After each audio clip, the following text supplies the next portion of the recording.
Howdy, folks. Your host, Double J, back here with another Operation GCD Fridaze. Welcome back, folks of the interwebs. Happy and merry 4th of July to you. Happy birthday, America. Once again, JJ Vance here, host of Operation GCD, and perhaps more notably, not the vice president. Again, folks, no bombs here, right there. No bombs here. Anyhow, thanks for joining me here tonight, folks of the interwebs, to get a little GCD. And I got a real barn burner here on deck tonight because I got a guest, Kane B's The Purge. How you doing, sir? Welcome back to Operation GCD. Thank you for having me. Nice to be here. Yes, sir. I figured, I was going to do some Independence Day kind of conversations, more or less the assassination of numerous founding fathers just so happened to occur on July 4th. So I've tabled that for July 16th, which is the birth date of Washington, D.C., by the way, but also my birthday coming up here on a couple Wednesdays from now. But nonetheless, welcome back, sir. I'm excited to talk some of these more, proceeding or these more pressing events regarding matters of liberty in Idaho. Yes, sir. And it's certainly serious matters. Yeah, and that's certainly where we do our a lot of our discussions over there on Kane B's The Purge YouTube channel. So if you don't mind, for folks who aren't familiar with some of our epic conversations over there on the case and your YouTube channel, please, sir, introduce that yourself and any plugs you might have. I think The Purge name speaks for itself. We're a true crime comedy channel there on YouTube. True crime comedy. I like it. And we try to focus on bringing news and events in an entertaining way. And so Jen says she's watching the fireworks. Hopefully she'll be able to join us here in a little bit. There's some good fireworks today. That's for damn sure. Tell her to come on down whenever. I sent a link to Twiz because I know he had some urgent matters he was wanting to discuss regarding a Twixter post he had made that, by my understanding came through Becca Barlow, Brian Koberger's attorney, in a handwritten message from Brian Koberger himself post guilty plea. Would repeat on, por favor? Are you not familiar with these circumstances, sir? No, I've been out driving for the rest of the afternoon. I might have missed that. Well, stand by, please. Stand by. You're not on the Twixters. I try to update you via email on urgent matters on the Twixters, but you did not get this. You did not get the dissemination of this message. I'll tell you that much. I forgot to send it to you. So Twiz posted this yesterday. Whoop, that's not the right button. What is that? What is going on here, machine? They've messed up with my controls down here on an update. I don't know what's going on. I'm new, and I don't know what to do, Kane. They've messed with my controls here on StreamYard. I got it. We're good. Schindler's List. Schindler's List, indeed. So we have here a post from Mr. Twiz, a fellow Purger and local to the scene, right? Can you introduce Mr. Twiz here for folks unfamiliar? Twiz, otherwise known as Twizzle Stick, is a career guilter. Now he's a dude who's been around since the beginning. We've gone through a lot of ups and downs in this particular case, starting with Thought Riot days, and his claim to fame is driving to Wawaway Park and finding the gate open, and also doing the map showing BK's route actually shows him in Lewiston at the time of the crime. Did you say Lewiston? Lewiston. What's funny you mentioned Lewiston. So in regards to Lewiston, and Mr. Twiz there, if I may take a quick sidebar on the matter. That case I mentioned before from 1999 regarding the author Chuck Palahniuk, the author of the book Fight Club that was later turned into the film adaptation Fight Club in 1999. In May of 1999, May 29th to be specific, Chuck Palahniuk's father answered a classified ad, met a woman, and was murdered in that woman's brother's property in Latah County in Kendrick, Idaho. And the man who was sits today in prison for life, he just overturned the death penalty last year.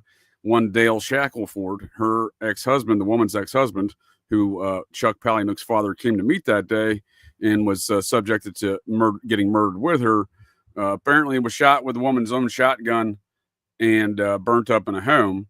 And the man who sits in prison for that, the woman's ex-husband, well, he was in Lewiston that day, strangely enough. And apparently he was not the one, looking over all the court records, his arguments, and there's so many parallels between that case and this case by the same folks who prosecuted it, Mr. Bill Thompson, and some of the other, aspects around that case. I just thought it was comical in a dark sense when I read that his alibi too was that he was in Lewiston.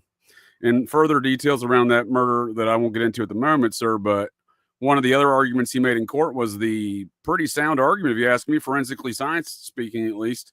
He says the woman in the dead body and it was burned up that alleged to be his ex-wife, along with Chuck Palahniuk's father. He says that woman was not his ex-wife in that burned up home, because the burned up body had a uterus, and he had medical documentation showing his ex-wife had a hysterectomy years prior. So that put that man in prison on death row. So when everyone wants to, I'm just making this point to say that to make this point, sir. When everyone wants to give a lot of judgment right now on the circumstances surrounding Bryan Kohberger's guilty plea, and in relative to the statements here that Twiz posts, it seems that despite any and all evidence, Dale Shackelford was still railroaded in that process. It seems, if indeed the woman in the burnout home is not even his wife in the first place. It sounds like Jacqueline Kennedy saying they didn't even bother to get somebody that looked like him. Yep. If anybody's familiar with that quote. Wow. Yeah. So this isn't the first time. No, and reading all, so that dude finally overturned his his death penalty. He's got 2 life sentences now. Bryan Kohberger will be in the same prison as him. So, but my point there is they did try to fast track his execution, right? And that's the statement we see here from Twiz about that he posted there on the Twixters yesterday, and is told Twiz has confirmed this to me via direct messages about the subject that this was indeed an accurate and correct statement here from Bryan Kohberger after his guilty plea through his attorney, Becca Bartlett. And will you read that for me, sir? I will, yes, sir. So it says, on behalf of Mr. Kohberger, I would like to share the follow handwritten message. That's what it says, follow. I have decided to accept the charges. The chargers, it says. Again, it says handwritten and it's quoted, so. I have decided to accept the chargers as logically there is no way to avoid the fixed evidence. What's the quotations? Can I interrupt you real quick? Just this is from Becca Barlow, one of his lawyers, a statement released to the public.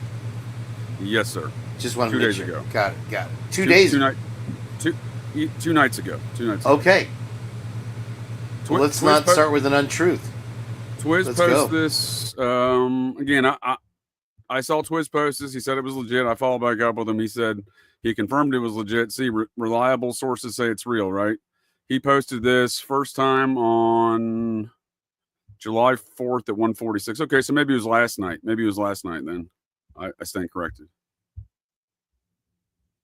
And are you going to read further, sir, please? How dare you? You better slide some hula burgers my way, friend. Thank you for your sir. Wait, I thought I was getting hula burgers today. There's a corruption in the system. So it says, I've decided to accept the chargers as logically there is no way to avoid the fixed evidence. Chargers? Again, evidence. Yeah, I know. That's what it says. It's handwritten and quoted. I'm just reading it, sir. Don't shoot the messenger. Evidence. No, as long as she's a Chargers fan, I'm good. Presented forth. I want to express my. These are Brian's statements allegedly. He spelled gratefulness wrong, but I'm not gonna harp on that. I want to express my gratefulness. Thank you, everyone, supporting and writing to me personally. You have uplifted me with your support, and it's how I go on day to day. This does not, as in not, mean we are admitting guilt. This is merely an avoidance to a death penalty unjustly given. We go from here. I love y'all. I love you all. The fight and journey for my innocence is not over. On behalf of Brian Cooper. Well, thank you. You know what? First of all, sir, I'd like to thank you for intervening on my breakup with America. And I'm still a little bit butthurt. You broke up with your whole Purgers, the whole Purge community, sir. You broke up with about 67 times. They love me enough to take me back, unfortunately. So, fortunately for all of us, I had something to say there, and I want to kind of. What are your thoughts? What are your thoughts on all that? Well, pretty much at 4 a.m. They started lying on the PCA, and they knew it was a lie, and then they doubled down on it. I mean, how many times can I say these things, bro? You ain't kidding, though. You ain't kidding, because when old Grumpy Bill got up to read his statement there in the guilty plea hearing, you know, he said he was going to have new information, and then goes on to read the PCA, and then just, you know, sprinkle some shit on top, right? It's like sprinkle a little crack on them and just move on, right? I want to retort with a question, actually, for you, JJ. From what I heard today, somewhere, I watched quite a bit of media today, and I heard that he has 19 days or 17 days to change his plea. Well, I think he can change his plea anytime before the sentencing, right? Legally speaking. Because the paperwork hasn't been signed. Right. Well, he hasn't been sentenced, right? So he can withdraw it up until that moment of sentencing. Are we 102% that this is real? This statement? You'll have to ask Twiz, sir. I'm just going by what I'm told. Okay. Well, I'll ask him later. Oh, he's right here. I apologize. He's right here. Twiz, how you doing, sir? Yo. What up, my Mario? Welcome to Operation GCD. Happy birthday, America. Listen, I don't take anything as truth, right? But from my contacts, I'll believe it. Looks like Lucy Morningstar's getting the Underworld Intelligence Agency on it, so I hear you, sir. No, I hear you. Again, I would like to get your thoughts, though, on what are your thoughts on things these days, Twiz? Relative to, you know, last week, it seemed like all things were go for trial. They were doing subpoenas. I find it interesting that his family was never subpoenaed in any of that process, right? But nonetheless, because it seems like, I don't know, if you're calling character witnesses, why aren't you calling your family? I'm not saying that they were going to diminish his character. I'm just saying it is interesting. When do you think these proceedings began with the plea bargain, and what are your thoughts generally? I would assume that this all kind of started when Hitler told the defense to get the state's best and final offer or whatever, which was like a month or so ago. There is a possibility that it started at least a couple weeks ago. I can't prove that. I can just see like possible connections, you know, but not confirmed, just a theory. I don't know. Blew me away. I still think, you know, trial would be okay. Well, that's a good point, because it doesn't really resolve anything, right, for either side, right? Well, I mean, it gets the death penalty off. That's the only thing that really happened. Well, technically, it also delays everything a little bit. If they have to go back to going to a trial, whether it be Hitler denying the confession or him not signing the plea. Yeah, but what plea bargain have you seen where the person doesn't have to provide details in which to achieve this, you know, the state being lenient in releasing the death penalty, especially in a case like this? Meaning he provided no other substantial information around the confines of the activities of the crime inside the home, in the confines of the home, nor where the disposal of said weapon went, you know, etc. We all know this is all bullshit. I'm just saying, like, in most plea bargains, if the state doesn't have the information, it is traditional that they would only relinquish the death penalty if they're getting more closure on their end. That's what I'm saying. There was no closure on their end. And publicly speaking, all we've ever seen for evidence is a PowerPoint, right? Listen, I mean, it's a fantastic PowerPoint, don't get me wrong, but you have to look at the picture in its totality. When I was designing the Stadium de Olimpico down in Buenos Aires, I don't think I that ever learned happened. that first of all, Twiz, there doesn't. Here's the thing, JJ, is there doesn't seem to be a rush to prove that he did it. They just want to accept his plea. And anybody, I can go up there and say, I'm Spartacus. I'm Spartacus. I'm the one who did it. Mr. Blanford, can you tell us where the wounds were? What the victims were wearing? What the inside of the house looked like? Where was the dog, sir? Can you answer those questions correctly? Would be a standard issue question by the state, which they're in no hurry to answer, and then they literally draw. I mean, I was waiting. It felt like Bill Thompson was just waiting for somebody to stand up and say, "Shut the fuck up and sit down, you lying son of a bitch," when he was reading the evidence that he presented to the court. For them to have relied on that evidence in court to try to get a DP conviction, it's like a clown college. You know that it's harder to get into clown college than it is to get into Harvard? And they have a one-way ticket to clown college, and they're not stopping. They're not making a single stop. Where did you come across this document, sir? Sherlock Rome's had it shared like when I first got on the internet today, and then I got it confirmed. So yeah. You got it confirmed by people that can confirm things. The confirmers. So the general consensus is that it's real. Can you read that one more time, JJ? I'm still spun up by this Maori report. Well, I mean, this is almost as bombshell as the Maori report, because I got some more Maori bombshells for us tonight. But I have decided to accept the charges as logically there is no way to avoid the fixed evidence presented forth. I want to express my gratefulness. Thank you, everyone supporting and writing to me personally. You have uplifted me with your support, and it's how I go on day to day. This does not mean we are admitting guilt. This is merely an avoidance to a death penalty unjustly given. We go from here.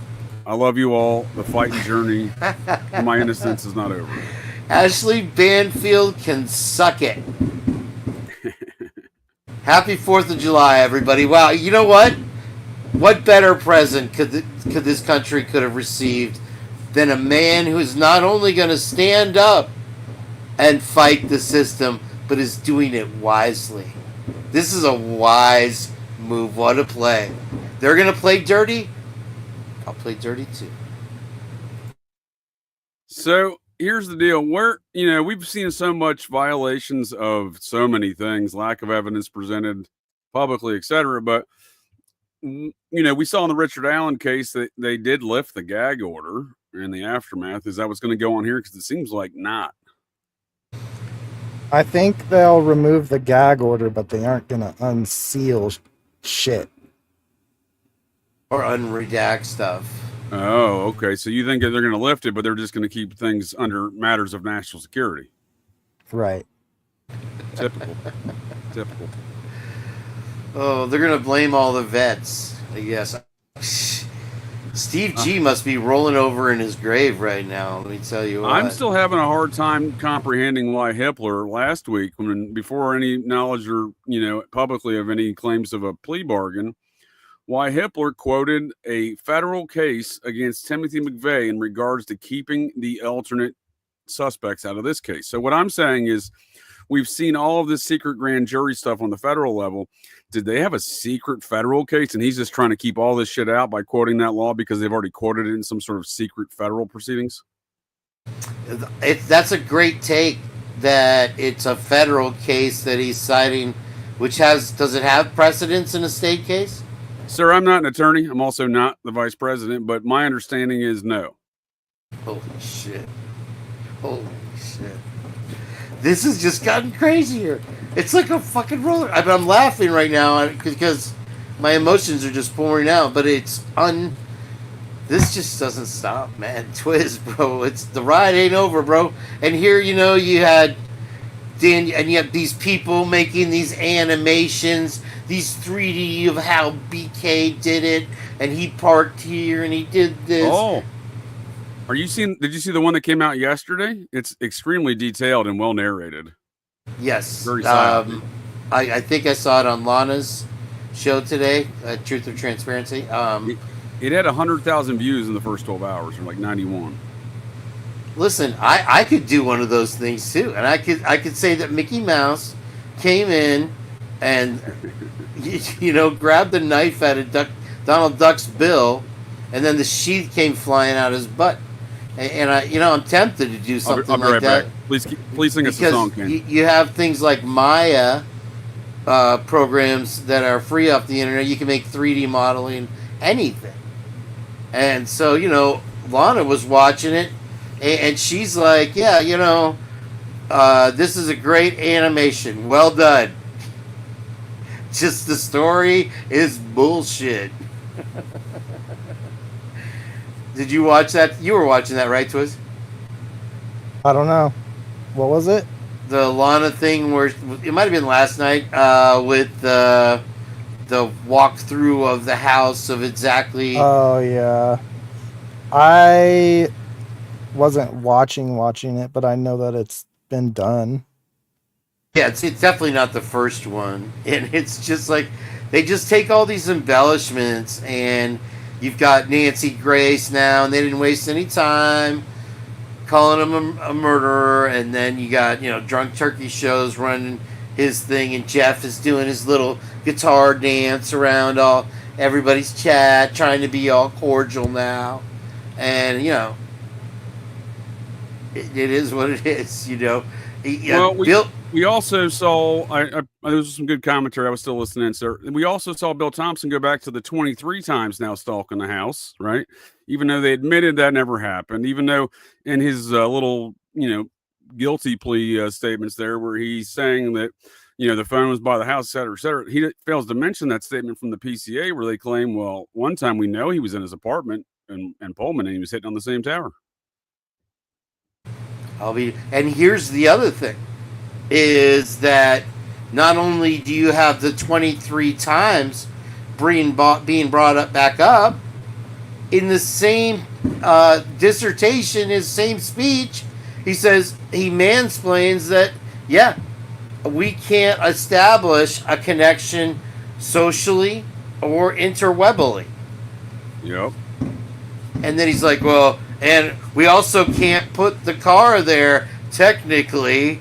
And so here, where everybody's like, oh man, we sure dodged a bullet, because if that's what you were going to present, and clearly that is what they were going to present at court, they were going to lose.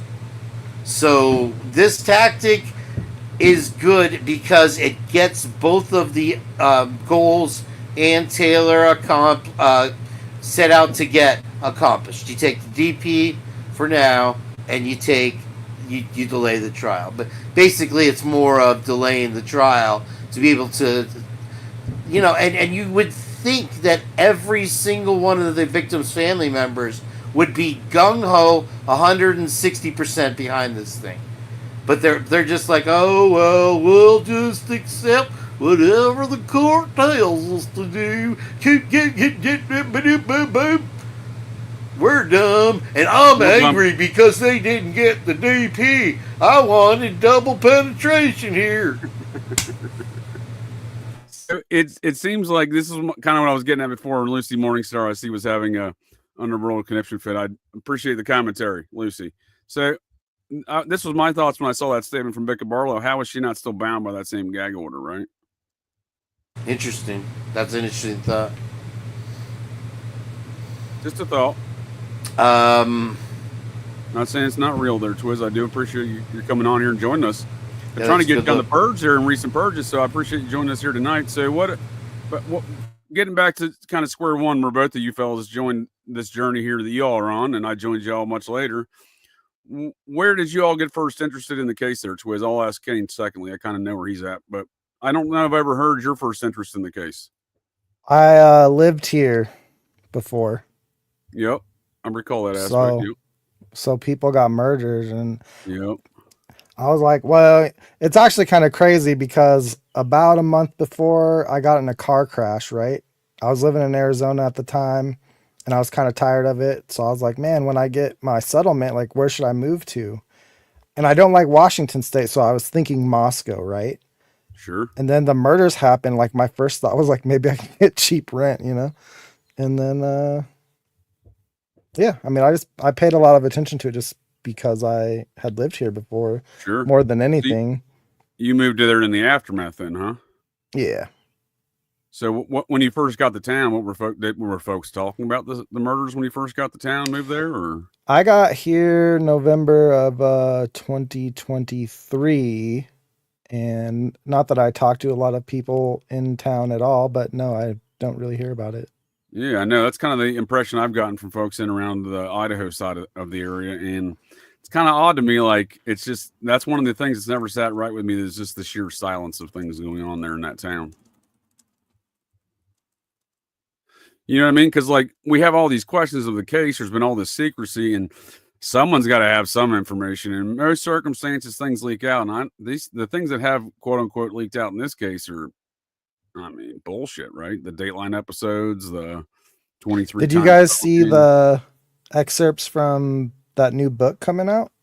I did. I was going to get into that too. Yep. I had some questions on that.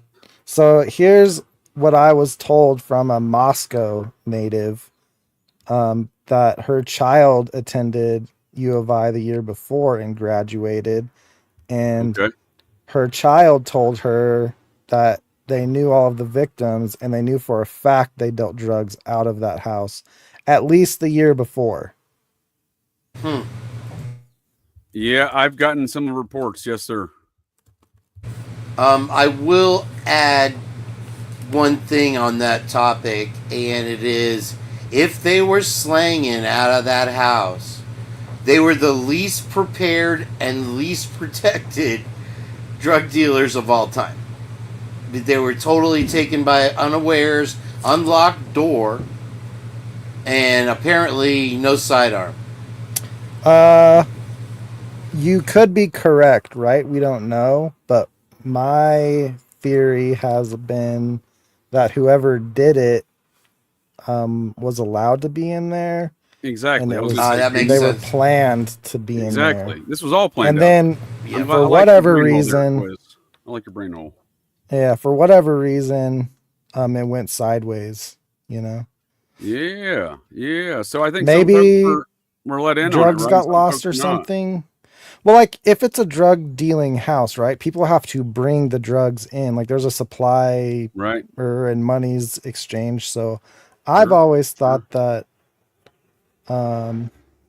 it was like a scheduled meetup drop-off type thing, and then for whatever reason, things went down. I like your style, sir, because there was no parties that night. And for there to be no parties that night, you have to keep people away from there first and foremost. We've seen that from the police body camera footage, folks just wandering in and out of there while the police are there. Yep. That's always been my theory. What do you got, Kane? I like your style, Twiz. I think that the question is not what your country can do for you, but please pass the salt. No, the true question is, are there any, we consider this, in my opinion, off-campus, one street over off-campus fraternity house. Is there a fraternity house in the country left that's not slanging the poison. Well, we've gone over, 4 scores and more than 17 purges ago, sir. I joined you over there at the Purge, and we've documented a lot of the drug trafficking amongst these Greek organizations on both Pullman and in University of Idaho campuses. Long-term, long-standing, ongoing enterprises that don't seem to be getting dealt with by the folks that are investigating this case, right? The same folks that investigate this case are the ones that sit on the board of those local regional task force for drugs, so they know the drug scene. Angel D knows what we're talking about. We are not only having fireworks, we also have very heavy thunderstorms right now. So that's if you hear a rumble. Sorry about I've got like 4 fans going in here right now because I'm. Anyway, so what was I saying? Yeah, who's not doing it? And so it's not a big surprise. We know that in the 80s it was known for that activity, and the frats are very good at covering up. And what a devastation it would be to the university if this was all happening within the university. That you've got people moving stuff out of that house, as well as unaliving people. I think that's the reasonable circumstance we got to look at here, right? We know all the circumstances surrounding it, and that's one of the things I've been trying to paint with this environment. And to be quite honest with you, we can get into some more of the details here tonight, but some of the stuff I saw unfold this week with this sudden sense of urgency for the plea, followed by the whatever the hell went on there. And Twiz can comment on this. I'd like to hear his opinion, but it looked like a war zone there for the plea hearing, as far as law enforcement and armament went.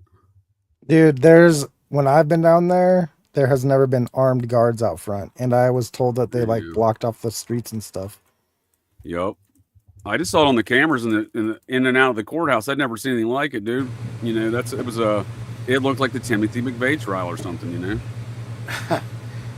You had armed guards walking with the victims' families, as a matter of fact, is something I noticed. Now, I guess there could be different conjecture on this as far as if this is Bicca Barlow breaking the dissemination order.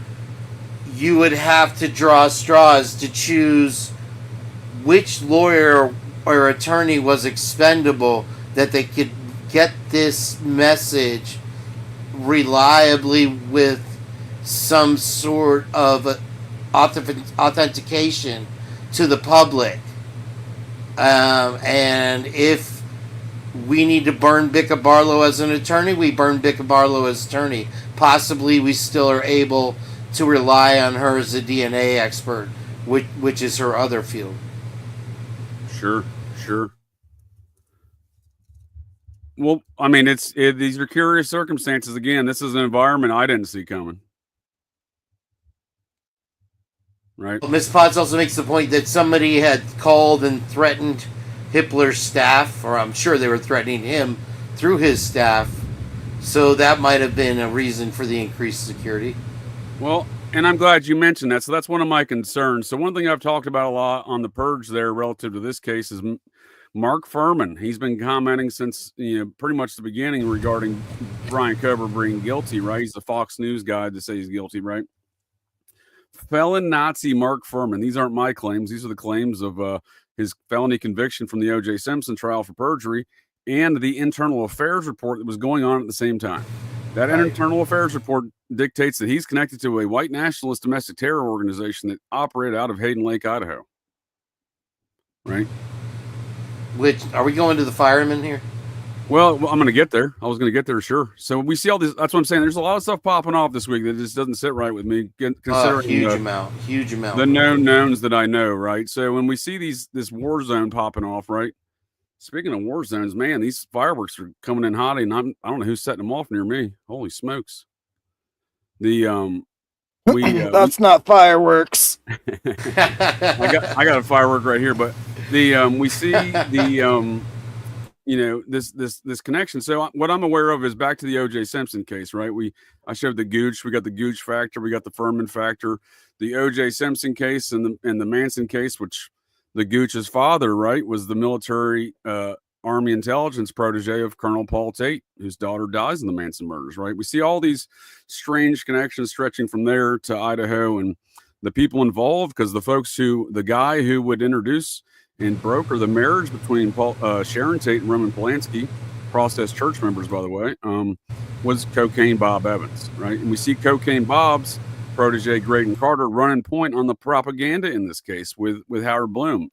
Graydon Carter is the man who is the president and founder of Airmail, which is the organization that employs Howard Bloom in his propaganda campaign that everybody quotes and recites, right? Like Bloom's kind of the time and time again, Megyn Kelly, Ashley Banfield, Brian Enton, these people are all, Nancy Grace, all quoting Howard Bloom, right? And his nonsense. So can't wait for the Patterson one, because that'll be just as much nonsense. But my point here being is, there was an author in 1996 that wrote a book called Blood Oath about Mark Furman relative to the O.J. Simpson case. And it seems that Hayden Lake compound was plotted out domestic terror campaigns across numerous decades, according to various reports from the FBI and books such as this one, Blood Oath, from 1996. And I got a quick clip of that book introduction to introduce this conversation to precisely what I'm talking about. This book is about a white supremacist plot to murder Nicole Brown Simpson, to frame O.J. Simpson for the murder, and in turn to use this event to divide the races in the United States, to discredit and alter the judicial system, and to discredit law enforcement, the LAPD in particular, and also to polarize law enforcement officers and to recruit them into the white supremacist camp. So that was the plan hatched in the 90s out of that same Hayden Lake compound, the one that burned down in 2001, the one you said, that sniper recently this week. A lot of folks are having questions, myself included, how connected that might be to all these matters, because, again, we see numerous domestic terror campaigns even after that thing was burnt down. I would argue in the 2000s we see the same activities, and this spans, from California to the East Coast in these domestic terror campaigns, and I got numerous examples of that if you fellas are interested. But my point being here is, why do we see all these same characters and connections around this matters, right? You're talking about Brian Enton, Nancy Grace, and Ashley Banfield? No, I'm talking about, why is it that 3 of the victims live right outside where this compound was? Mm-hmm. Why is it that these matters such as this assault and seemingly an anniversary of the burning of that compound took place this week, right? The same time we're preparing for whatever's going on in Boise, because I would argue that if anyone's threatening anybody, it's the same, terror campaign of white nationalists that have been hatched before out of that same area. The folks that are making threats to the court and the judges and wherever else we don't know publicly yet, that there was clearly threats made to that courthouse. There's no way they would have that kind of level of security in and out. There was not some sort of threats called in. And I would argue if anyone's doing it, it's coming from up there. I've got hail right now. Just saying. Yeah, I hope my windows are up. That's what I'm worried about. But no. There has been speculation that the firefighter that was shot, one of them, could possibly have been one of the defense witnesses for the alternate perpetrator. Yeah, and I saw that, and I'm willing to entertain such an idea, but that's what I was getting at before. When he pleads guilty, and there's no other things being released, and Bill Thompson reads a debunked PCA, something he's already argued himself was debunked in court, and then sprinkle shit on top of it. We don't know any more details, and it's rampant for propaganda like that to come out, right? So I don't know if that's true. It might be true. I'm not saying that, but what we do know is, from that book in 1996, from that guy's investigation, Stephen Wirt, in the book Blood Oath, he connects, and then a different author wrote a different book also connecting these things from a different source, Mark Furman back to that compound in that 1990s plan to frame O.J. Simpson for the murder of Nicole Brown Simpson, right? And that's how it started, and that was on an anniversary from a 1984 campaign they did, hatched out of that same compound, right? No, that's the compound that burned. Can I interject something right here while I'm thinking about it? Is that if they were trying to make the judicial system look stupid and law enforcement look like bumbling idiots, and get people to start actually dividing up into gangs within law enforcement itself. Mission accomplished, bro. Mission accomplished. They did it. You know, they're buffoons. That's what we heard them say, right? We heard that, and that's what they explained. That was their plan. And you know, it's the long game. Once again, we're gonna win this thing one battle at a time, and you know, in the long run, the war is won. You have so many. Okay, so A.R. Hayes was in my brain again, and he said, "What you doing in there?" I don't know. He's got all kinds of guitars and shit, and knowledge, and he was saying his title of his show was "Dumbest Plea Deal of All Time." No advantage to the defense, no advantage to the prosecution, no visible change to anything, and you get no answers on top of it all. I concur. How about you, Twiz? What are your thoughts? I have no idea. Everything's weird. Right? I've stopped even trying. Like, I'm just here for the ride now. Yeah, buckle up, bud. I got no idea what's going on. You have to admit, there has certainly been a lot of activity. It's accelerated. Like I could put it on the timeline when Rory's girlfriend became a bee, and he decided to drop his channel, and then all of a sudden we get these documents. We get all these MSNBC or whatever Dateline episodes, and then we get Molly McMichael. We get one thing after the other. Don't forget Willie the Werewolf. And Twiz, a few months back, I think I remember saying this thing will never go to trial. Do you remember that? I mean, I think a lot of us said that at one point in time. But no, I don't remember that specifically. So with this release from Bicker Barlow, well, you remember I kept arguing with you that they were going to murk BK himself, and because think about how bad of a look this is for them, that they read the evidence off in the plea hearing that they were using to show. None of it shows that he did it. If he did it, show me. Please show me. But they have nothing. And they're proud of nothing. And at the same time, you have these victims' families responding in illogical ways. Just, I don't understand your ways. I'm a caveman lawyer. And, I'm just going to go along what this court system has to say, or I'm going to take an opposite stand and blame the prosecutor for not spinning poop into gold. Yeah, but here's the deal. They can make up whatever stories they want to. They already have so far, and they're going to continue doing so with the circumstances presented here. Absolutely. Yeah, they pile one on top of the other. Again, I have to ask, is all of this a distraction? And a distraction for what? I'm not saying that murders didn't happen necessarily. I'm just saying all the stuff we're seeing right now there are all these things behind the scenes that force these circumstances, and there's a lot more going on, and we see this going on 7 miles away from the old Hayden Lake compound that was burnt back in 2001 I was describing, right?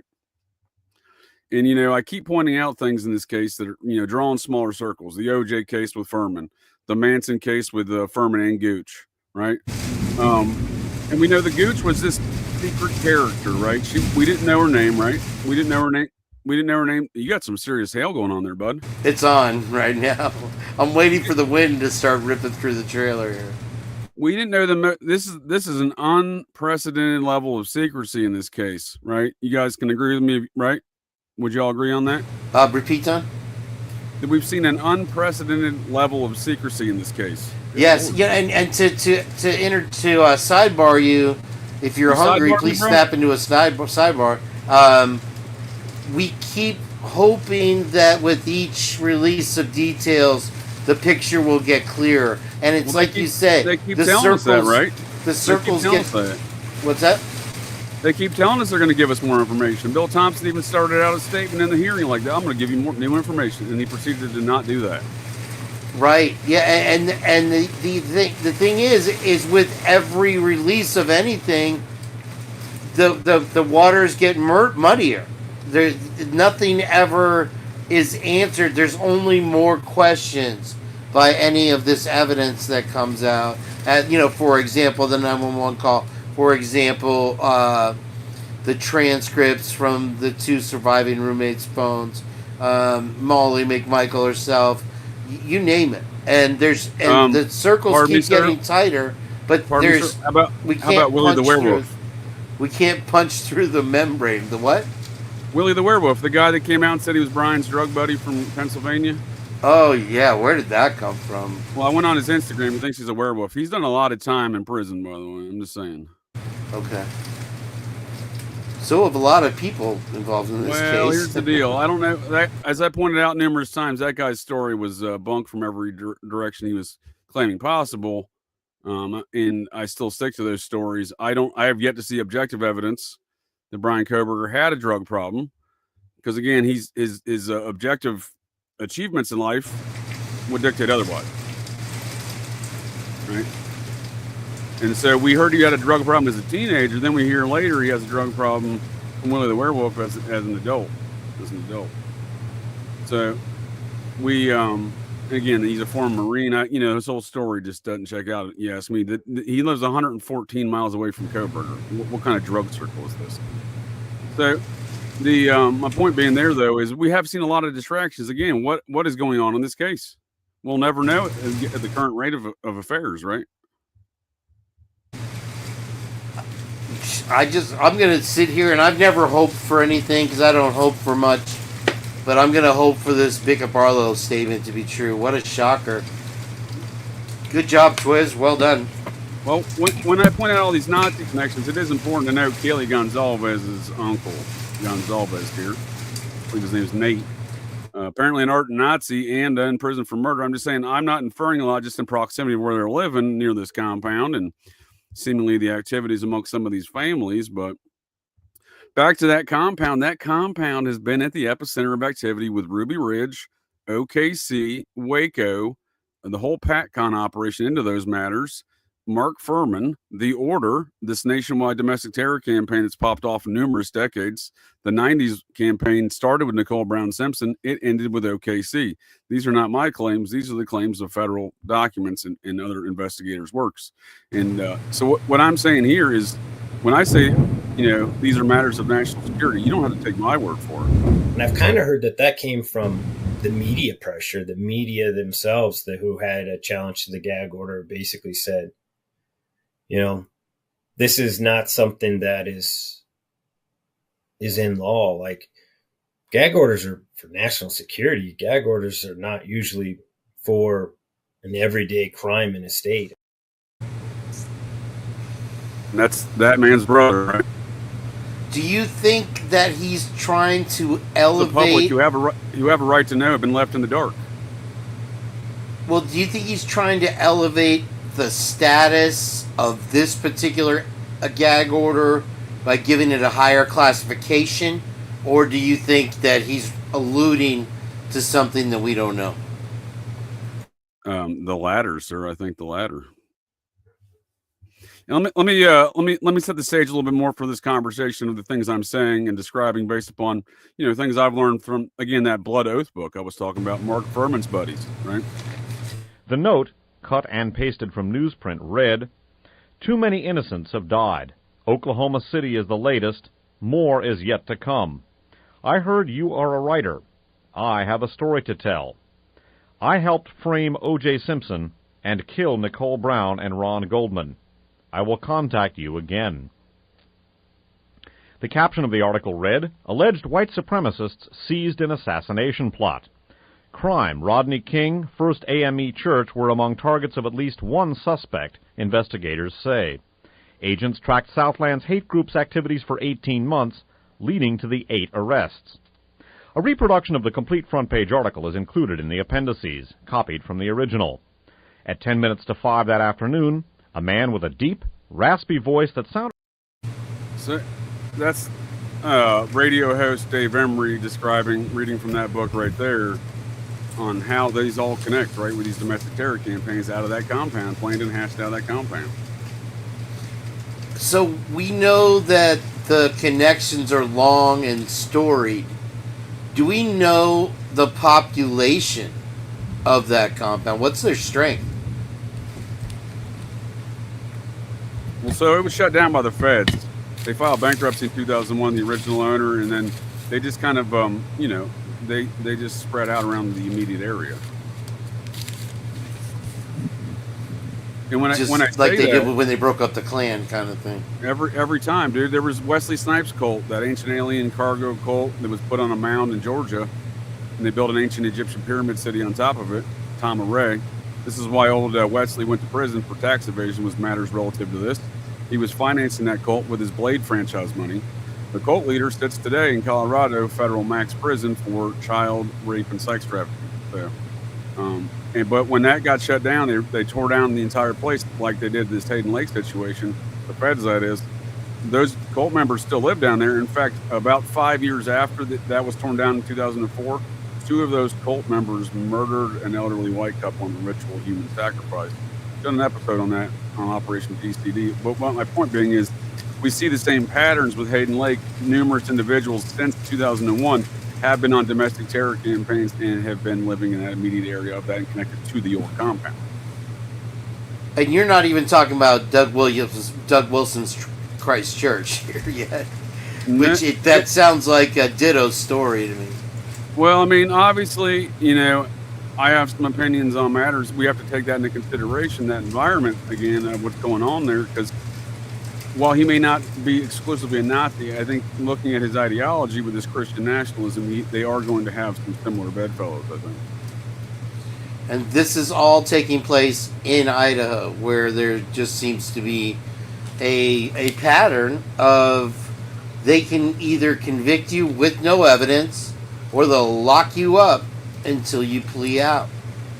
And sir, I'm glad you said that, because that's my next point. So it seems like they locked up one of the deacons from Doug Wilson's church based upon no evidence with Detective Meowry as the lead investigator. But when it came down to charges, the feds charged him and they played a silly game. The same game we see here, right? Of, oh, well, that's a federal thing and this is a state thing. We see that here, with Bill Thompson in court saying, well, Your Honor, we give them all the discovery we have. We can't force the feds to give us their evidence. Yes, sir. Yes. I had something else on that. It's the same players, and isn't it odd? Isn't it ironic? Don't you think that you have the Secret Service issuing awards to Meowry and his cohort there at Moscow PD after all this has gone down? What a terrific pair, right? Yep. So if I may just read this here, Alex Lloyd, a former deacon at Christ Church in Moscow, for the past 4 years, was indicted Thursday by the U.S. District Court in Idaho on felony charges of possession of child pornography. And you think, well, that's the feds that investigated because he's charged in the federal court, right? And this was May 4th of 2022. So this is, a couple days after Hudson Lindau was found murdered in the creek there in Moscow, right? Couple days? Yeah, they found his body May 1st. He disappeared April 30th. Nobody gets murdered in Idaho, though, I thought.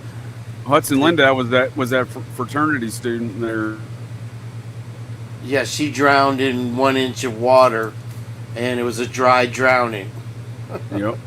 Accidental drowning. The media invented that term to explain the bullshit with their law enforcement partners. Dry drowning. Get the fuck out of here. Right.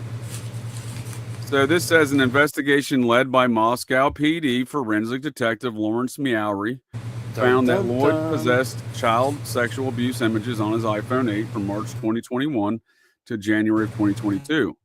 The CSA images involved a prepubescent minor or a minor who had not attained the age of 12 yet, the document alleges. So we're to believe this crack shot expert Meowry, which we've seen his work, firsthand in this case, and his testimony in that hearing last May where he had nothing, and he's like, "Oh, well, I just found that report yesterday." Remember that movie pulled? And we're supposed to believe that this dude was the crack shot, investigator here, but for some reason, the feds charged him, and they seem to have played the same game. Where like, "Oh, well, that's the state evidence. This is the Fed court."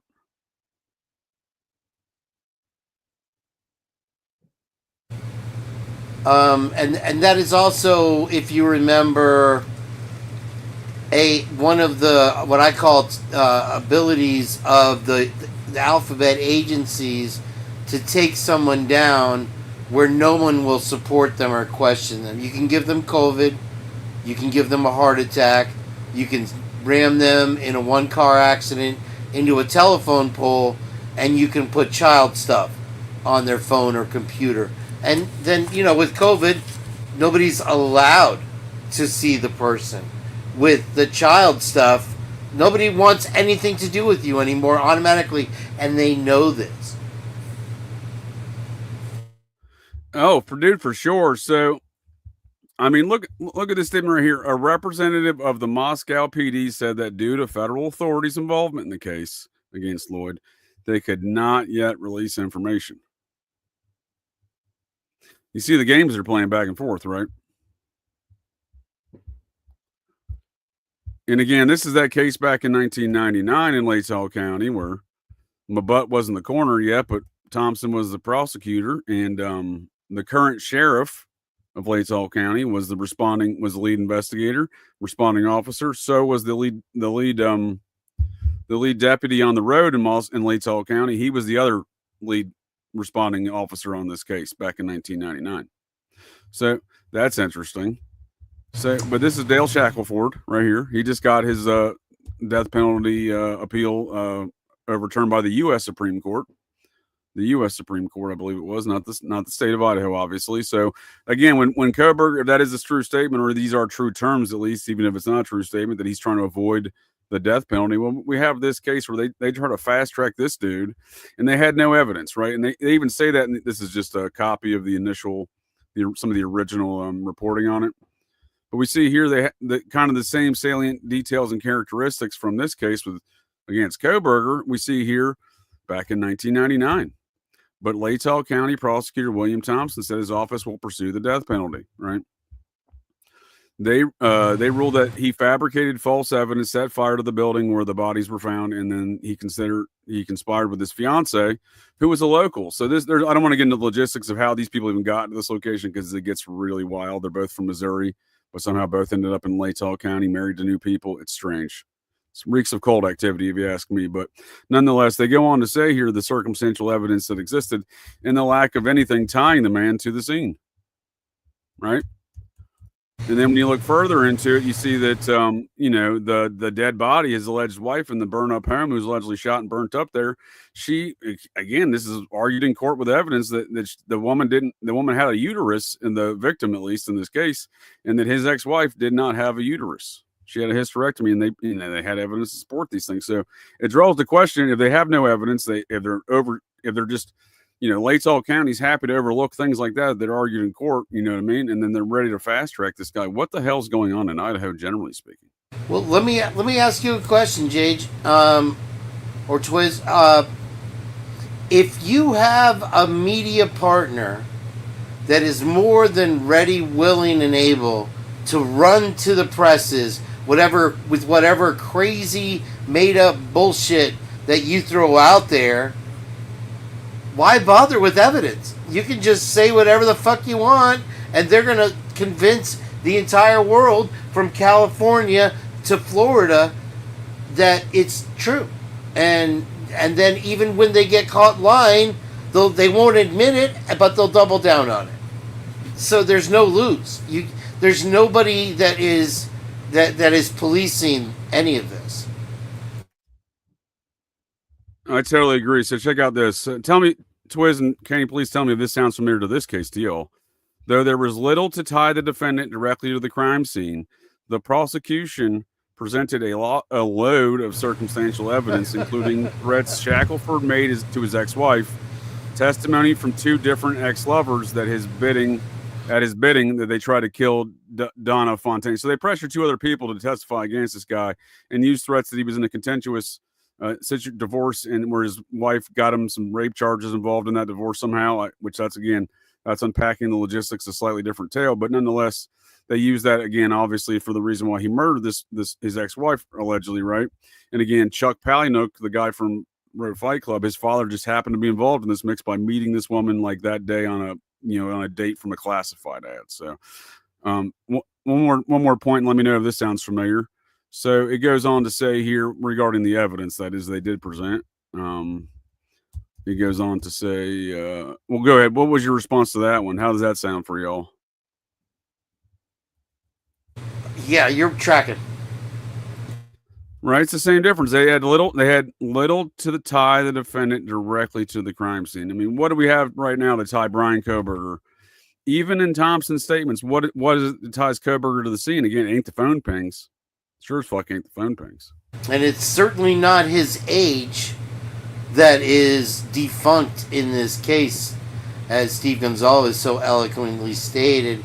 This has been their modus operandi since apparently way back, and nobody questions them. They're so used to not being questioned that when they're called out on their bullshit, steam comes flying out of BT's ears, and he gives himself up and said, "You knew that was a lie. We didn't know that was a lie.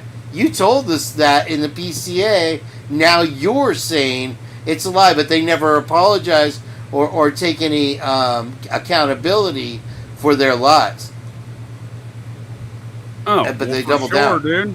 That's what I'm saying, dude. And they just keep doing it. And it seems like, again, that they have a track record of doing that here, right?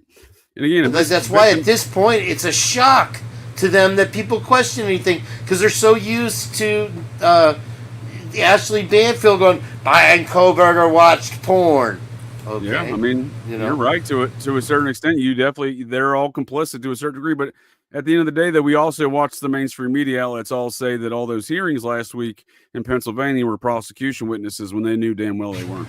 Yeah, they've gotten so lazy they don't even bother checking their sources or their own facts. They would just, as long as it makes him look bad, they'll run with it. He's the boogeyman.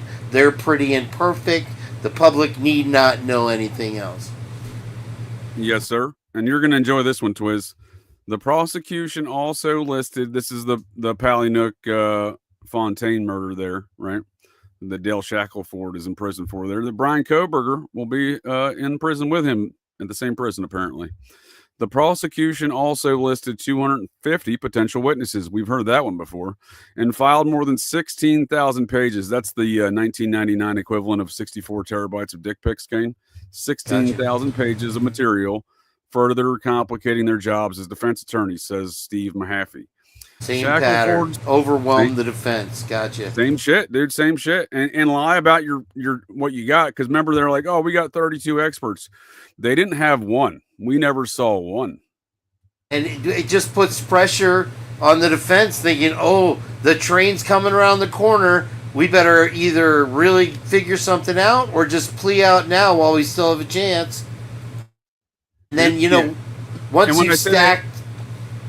Go ahead. Once you've stacked that jury deck against him and you know it, and you have a judge who's clearly unapologetically biased towards the defense, then you gotta play hardball. Oh, well, for sure, dude. But again, we're seeing all this same nonsense, and we see here, this one's for you, Twiz. Shackelford's lawyers had argued that at the time of the murders, their client was miles away in Lewiston. Shocker. Everything happens in Lewiston. Everything. What's? I want to go to Lewiston. If y'all listen to Bill Thompson's guilty plea nonsense thing he did, he even mentions Lewiston, right? He says the seaport in Lewiston. the international seaport, because they have a seaport that goes to the Pacific Ocean. Most folks don't understand that. That's a great area for trafficking.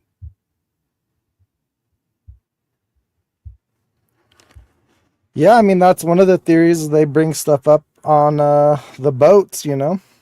Yeah, I mean, you've probably driven through Lewiston. Is there a large presence at the port?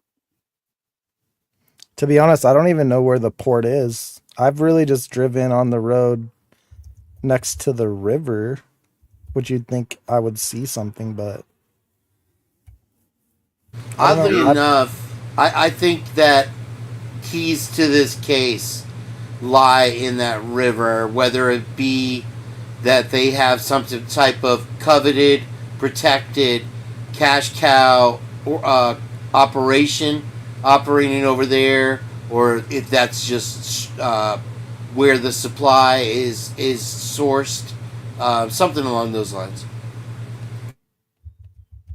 I don't disagree, sir. I mean, again, you're coming in from the Pacific Ocean there. You can just start dropping stuff off on the way to get to Latah County as your last stop, perhaps, right?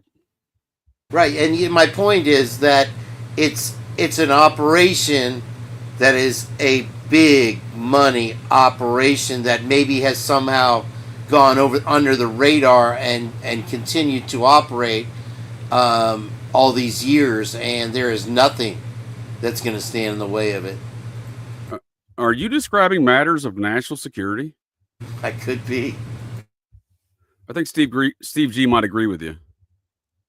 So if we're discussing these such matters of national security, strange, international ports and whatnot in the Pacific Northwest that may or may not be involved, authorities that are involved in such matters of drug trafficking, I'm reminded of the end of the film Turner and Hooch. You all familiar with that one? One of my favorites. There you go. Twiz, you're a bit younger than old man Kane and myself here. I'm Kane Ultra there. What? I've seen it a long time ago, so I don't necessarily remember it. Well, we're not going to watch the part where the dog gets shot, so I want to go ahead and give folks that heads up. But I'm going to play a clip here because it kind of describes the environment we're sort of painting around that seaport. And I do a lot of esoteric and/or occult film reviews here on Operation GCD, and well, I don't know that I need to dedicate a full film review to this one, but I do think this scene is very telling in regards to kind of the circumstances we're describing. Or, maybe I'm just saying these aren't all that abnormal. We've seen these kind of circumstances even play out in works of fiction here from Hollywood. Let me share this properly here. Some people when I was in the Army in Panama, and they needed a secure way to get cash out of the country. So Walt set it up, and I got 1%. It's drug money, Howard. I don't know that. I never asked for it. Walt's the man at the beginning of this film where he's the old man at the port that gets murdered because he oversees the drug shipments. Right? Yep. And it was Hooch was his dog. He was the only eyewitness to the crime. I just want to bring folks of the interwebs up to speed. Where it came from. I'll tell you, it's a damn shame that people are getting killed over this thing. I found out about it, it was too late. You believe me? How do you explain Amos's murder? All right, it's covered. Zach. Oh, I apologize. Walt was a different guy within their network. Amos was the old man. And it's an ongoing enterprise. I didn't play it, but he describes how this started during the Vietnam War. And they've been continuing to do their drug shipments since then. Right? Yep. And I covered these programs, the quote-unquote Air America drug trafficking, things such as Mena, Arkansas, and all that business, right? As part of these ongoing networks of Bill Colby. Bill Colby was the CIA director who started Air America, right? Was one of his programs there during the Vietnam era before he came back home to be the CIA director. And I continue to say these are ongoing enterprises, and we see that in the film Lethal Weapon, which I just did in Occult and Esoteric Review on Wednesday night here on Operation GCD, discussing those exact matters, right? And it is Bill Colby's troops of this same element that brought us Air America, the Phoenix program, and Operation Gladio domestic terror campaigns around the world these folks have set up, right? Which is what I would argue we're seeing here. And it's all the machinations of Bill Colby's folks. And again, Bill Colby's folks, like retired Major Special Forces Green Beret Bo Gritz, who negotiated that Ruby Ridge situation, who has connections to that Hayden Lake compound, along with Randy Weaver, who was the man at the root of the Ruby Ridge business. So we see Colby's folks connected to that Nazi compound, again, in federal documents. Bo Gritz was a retired Special Forces guy who worked for Colby in Vietnam, part of these programs, right? He was an undercover agent for the FBI, though, during all that PatCon stuff. So when we heard that clip about Oklahoma City and stuff, well, Bo Gritz was the undercover agent for the FBI reporting on those things in those FBI documents. So that's who we know. He's a guy that again, up there in Bonner County, right, just north of Hayden Lake and whatnot, the county to the northwest of there, we see Bo Gritz is the one negotiating the end of that Ruby Ridge situation. So again, a lot of connections there. I just wanted to pause that to say that the Colby's queers, as I call them, not commentary on their sexual proclivities, sir, but more so that the definition of the word queer, these strange and anomalous kind of odd aspects, right, of our society that continue to plague us and are plaguing us this week very, very much in around Idaho, around these same matters that have been identified as, activities back to the 90s, but once again involves matters of national security, as I would also agree with Steve G. Killed Amos. Boyette told him to do it. Boyette's dead. The case is closed. It's all true. Now, you can work with me on this. Sure is a lot of money, Howard. So we see that Craig T. Nelson, coach there, is the police chief, and his detective has just discovered that his boss is the one running this drug cartel there through this port. So I just thought that was interesting. Art imitates life, for sure. I have a question for Twiz. With everything that's happened in the last few weeks, do you feel like it's still a pressure cooker right now, that something else is going to pop off, or that we've seen sort of an end to the chicanery? I don't know. Who would have thought he was taking a guilty plea? Yep. Until he took a guilty plea. Like, who knows? I don't know what's going on. And we've been at it since the beginning, JJ. I want to say 3 days after I came in, Twiz literally moved there. Did you say because you thought you were going to get cheap rent? I mean, that was my first thought when I heard about the murders. Too soon, Twiz. Too soon. Well, I'm glad you brought that up, because I first got interested in this on Thanksgiving of 2022, and some folks in the Idaho regions up there, started asking me questions with, locals, saying, well, the way the police are responding to this, the way they're doing these press conferences, the lack of answers, it's very shifty. It's a shady delivery. They're very side-eyed in their delivery of those press conferences. I agree, JJ. JJ down. We got a JJ down? In my back? You're purging. Yeah. Are we purging? Oh, this is the Purge invasion. That's right. This is the reverse invasion. I usually invade your show, but this is the Purge invasion. So I do appreciate both you gents joining me. But always a pleasure, my friend. We have to agree. I guess my point of all these chicaneries that I'm involved in at the moment, my shenanigan-infused thoughts here, is that there's obviously something impacting this case in an external manner. We've kind of discussed that on the Purge. We saw Josh Hurwitz, the U.S. attorney, suddenly become the prosecutor in this case. That's very big, very unspoken, huge deal. And and he was like deeply involved with like drug prosecutions, right? Big time.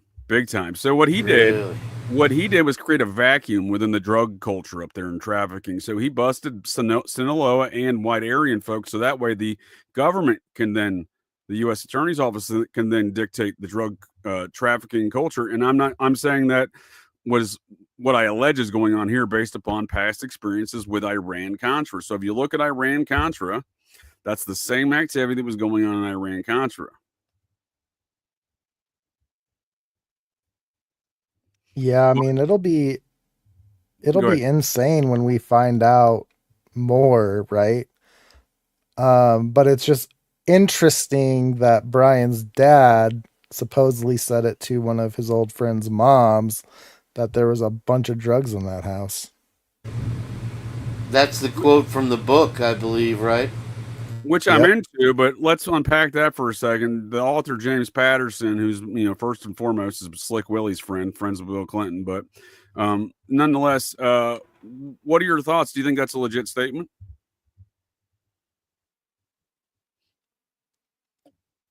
I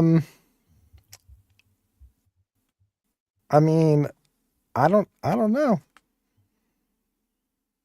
I think it would be crazy if Patterson talked to his old friend's mom and she said that his dad said, basically stuff that we've been saying the whole time, but we're crazy conspiracy theorists, Right. No, I'm into it.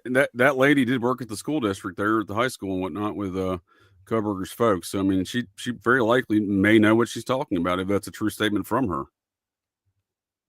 Can I add something to that? Permission to speak freely, sir. Please do. The telling of that story seems all very. Oh, I'm sorry. Were you talking? Was I muted? My apologies, sir. No, I'm just saying. You gave me too much time to Schindler's List. You asked if you had the ability to talk. I'm like, well, if you're going to do that.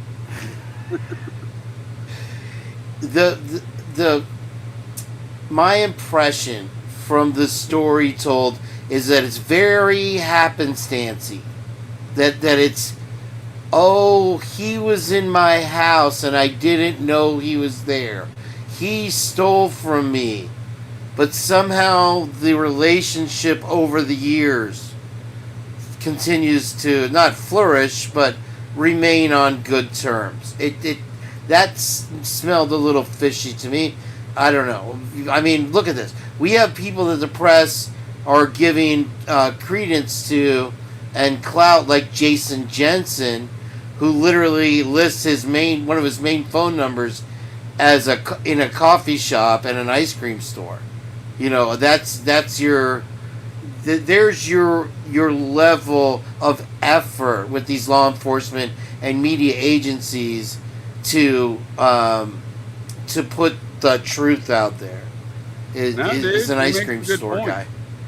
You called him, and I salute your service on that one. So they're calling Mr. Jason Jensen the not PI, as I like to call him, because he's not registered in any state as a PI. The last time he was registered as a PI was 2000 in the state of Utah, but that's a horse of a different color. But it's the characters like that are very confounding to me to understand what is going on here in this case. My brain hole is discombobulated over these matters because, as we've discussed, there's a lot of Mormon factors.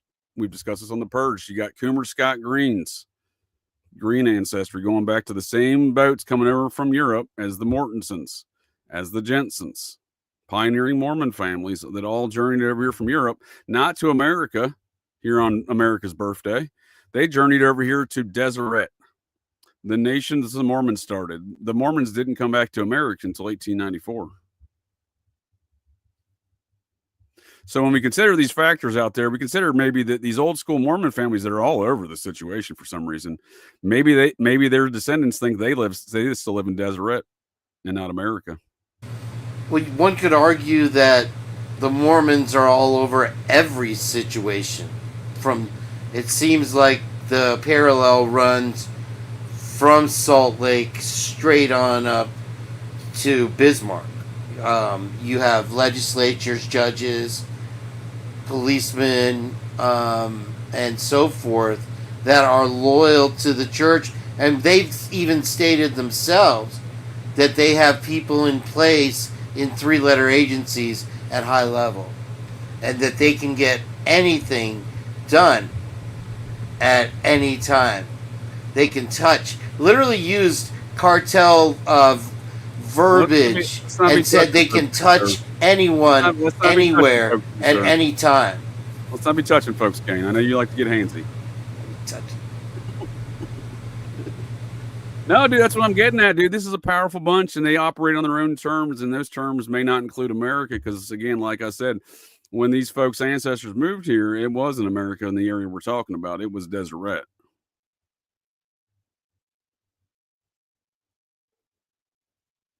Nothing? No response? That Deseret being, I'm sorry. That was the nation the Mormons established after Joseph Smith was murdered in, I believe it was April of 1834 in a Carthage prison, Carthage, Illinois. Then Brigham Young took over the bulk of the church. There was 5 different offshoots. Took over the bulk of them. Moved to what was then Mexico, struck an agreement with Mexico, made themselves Deseret. Well, put that to the side. You for put a that second. You're going to sidebar me, sir? Are you sidebarring me? Put that to the side for a second, and the Mormon Church plays the same game that these Nazis do over there in Coeur d'Alene, whereas they have these offshoot cults or these offshoot factions that carry out these dastardly deeds, and then, they were just a wild offshoot. They have nothing to do with the real church. So the actual true blame never comes back to Daddy.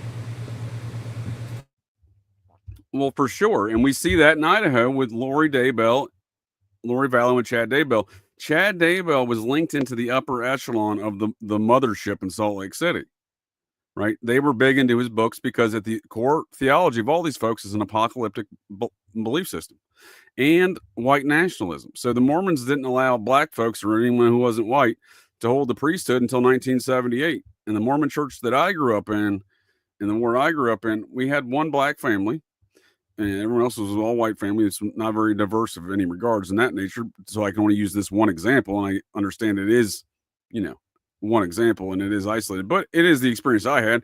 The dude still stood in the back in the 80s there when I was growing up, because apparently before 78 he wasn't allowed to sit down. So I'm painting this environment to say also these fundamentalists, like the apocalyptic cult of the Vallow Daybell offshoot cult, right? Of these fundamentalist Mormons that, again, still the mothership in Salt Lake, still very much they're into it, right? We see another incident this week with the Amber Alert of some children missing from one of those cults. And we also see fundamentalists of those same cults that formed the initial people in that Aryan Nation compound. A lot of the membership up there when they formed that situation and in that domestic terror campaign in the 80s was from a fundamentalist Mormon sect. You could argue also Christ Church as being an offshoot, and we see a direct correlation that I showed with Echoes of Clarity show when we played the Aiden Anderson interview of Chief Fry for Sheriff of Latah County. Aiden Anderson, an Advent Christ Churcher. So when you want to kind of peel away the layers of the onion and look Let's mash it together, then we'll peel it away. Well, you have to look at the Stadia de Olimpico totality of it. You designed that, didn't you? Is you have the Mormons versus the right wing versus, and then you throw the little liberal neutron in the middle of it, and you have this firestorm that's constantly feeding upon itself. And whether headlines represent that or not, I think that a lot of people in the area now. I've drilled Twiz a lot of times. I've hammered easy him guy over First this. You're touching, now you're drilling. Let's take it down a notch, bud. What people are saying in the area. I said, are you in touch with how people feel? And his response was what, Twiz? What? That's right. That was perfect. Twiz I couldn't is the have paid ultimate you to troll. do that better, Twiz. I couldn't have paid you to do that better. I literally have no idea what you're talking about. So No, Twiz's answer was that most people just feel BK is guilty. And that has to be what it is now. Literally, no one has seen proof. You have been told a story. You have not seen proof. You're preaching to the choir, friend. Correct. Preach on, brother Twiz. Innocent until proven guilty. Prove it. That's all. Dude, that's the funniest thing. Bill Thompson sat up there, and half of the shit he said, we don't even know if this is true. We don't even know if this is true.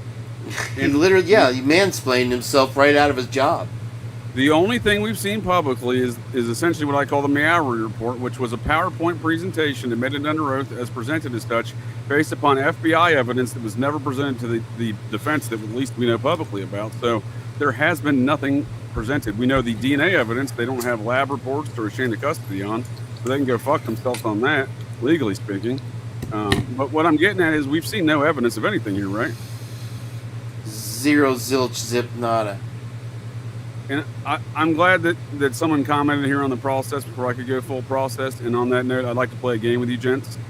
And it's called Who is Your Daddy and What Does He Do? You tell me, who is your daddy and what does he do?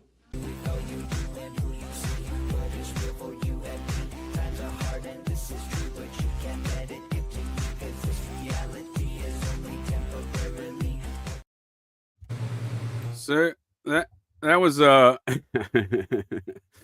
was the epic song classic hit by none other than Corey Feldman, Ascension Millennium, and reprising his role from the film Goonies, Sean Astin, right? Sean Astin. So Sean Astin's mother, Patty Duke, lived in Coeur d'Alene, not only Coeur d'Alene region, Hayden, for a long time. She lived approximately 2.2 miles from that compound. Wasn't that weird? Patty Duke? Patty Duke. Isn't that strange? Well, I mean, I was just talking about Patty Duke when I said one pair of matching bookends, difference in the night as day. You know, if you watch the Nick at Night. Well, my point, sir, is she who was right Patty there. Duke married to? A couple people. Well, we don't know who Sean Astin's daddy is. She's given him 3 different characters over the years. That's his dad, John Astin, Desi Arnaz Jr., and then some other character, right? So it fits perfectly with the game of who is your daddy and what does he do, because we don't know who Sean Astin's daddy is, neither does he.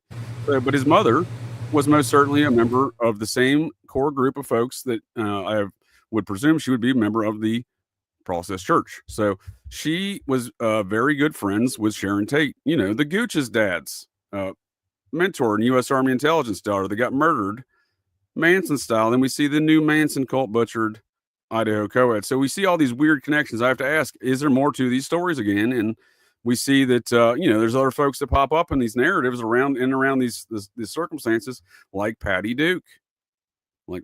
So when after Roman Polanski and Sharon Tate got married, Patty Duke, they lived at Patty Duke's house in Los Angeles. Patty Duke was real tight with Sharon Tate. They both got cast in the movie Valley of the Dolls. Patty Duke and their other co-star were apparently in the wedding in January of 1968 of Tate and Polanski, right? So this is a woman who's deeply ingrained within that whole... Very much Hollywood lady, sure, yeah, agreed. Well, not only Hollywood, but she's ingrained within that whole Manson family situation, right? And now she has connections to Idaho? She moved there in 1980, I think it was 84, to that ranch right by the compound. Which is common for Hollywood folk, but maybe not in Coeur d'Alene. Well, no, that's a fair assessment. There's a lot of Hollywood in Coeur d'Alene. However, I would argue that the reason she moved so close to that compound is based upon her ideologies and viewpoints of this world, right?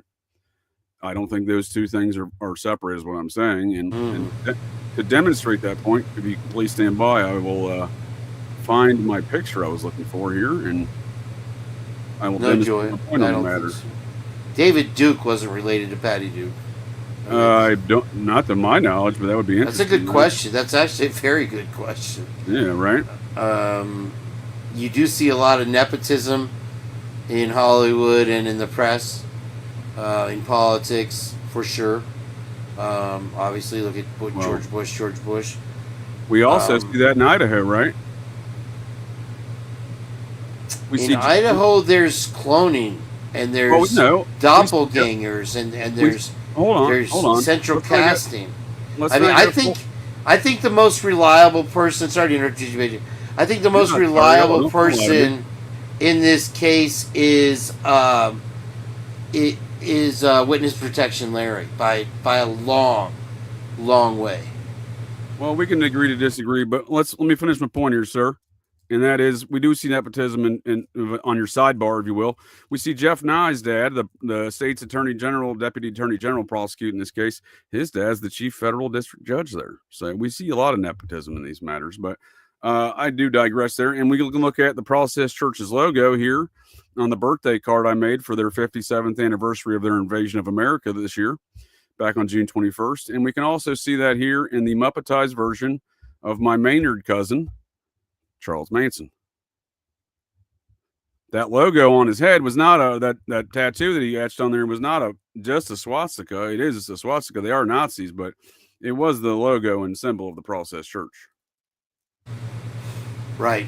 Very similar anyway. So, color me shocked when I see Patty Duke moves next door to the fucking Aryan Nations compound. Did I ever tell you the story about when Twiz and I were looking for bread and breakfast, whatever it's called, the Airbnbs in Boise to stay for the trial? One of the places that did not rent, and it was this hippie compound, had a large room, was priced well below all the other standard ones, and I looked, carefully through all the pictures before I wanted to book, and one of the rooms had a large placard with the Process Church symbol right there, the Nazi symbol there. No shit, dude. You're gonna have to send me that, sir. Yeah, I'm sure I can book it, and we can investigate and find out further, because so many people have donated towards the cause of getting me and Twiz over to Boise, that I want to do something productive with the money now that things are going a little bit better for me. So that I'm going to do a remodel of the house, so maybe towards the beginning of next year. When I'd like to go there in the winter or towards the spring, and enjoy. I've never been in a winter before. I don't know that getting snowed in is the best thing. Anyway, you might die in snow.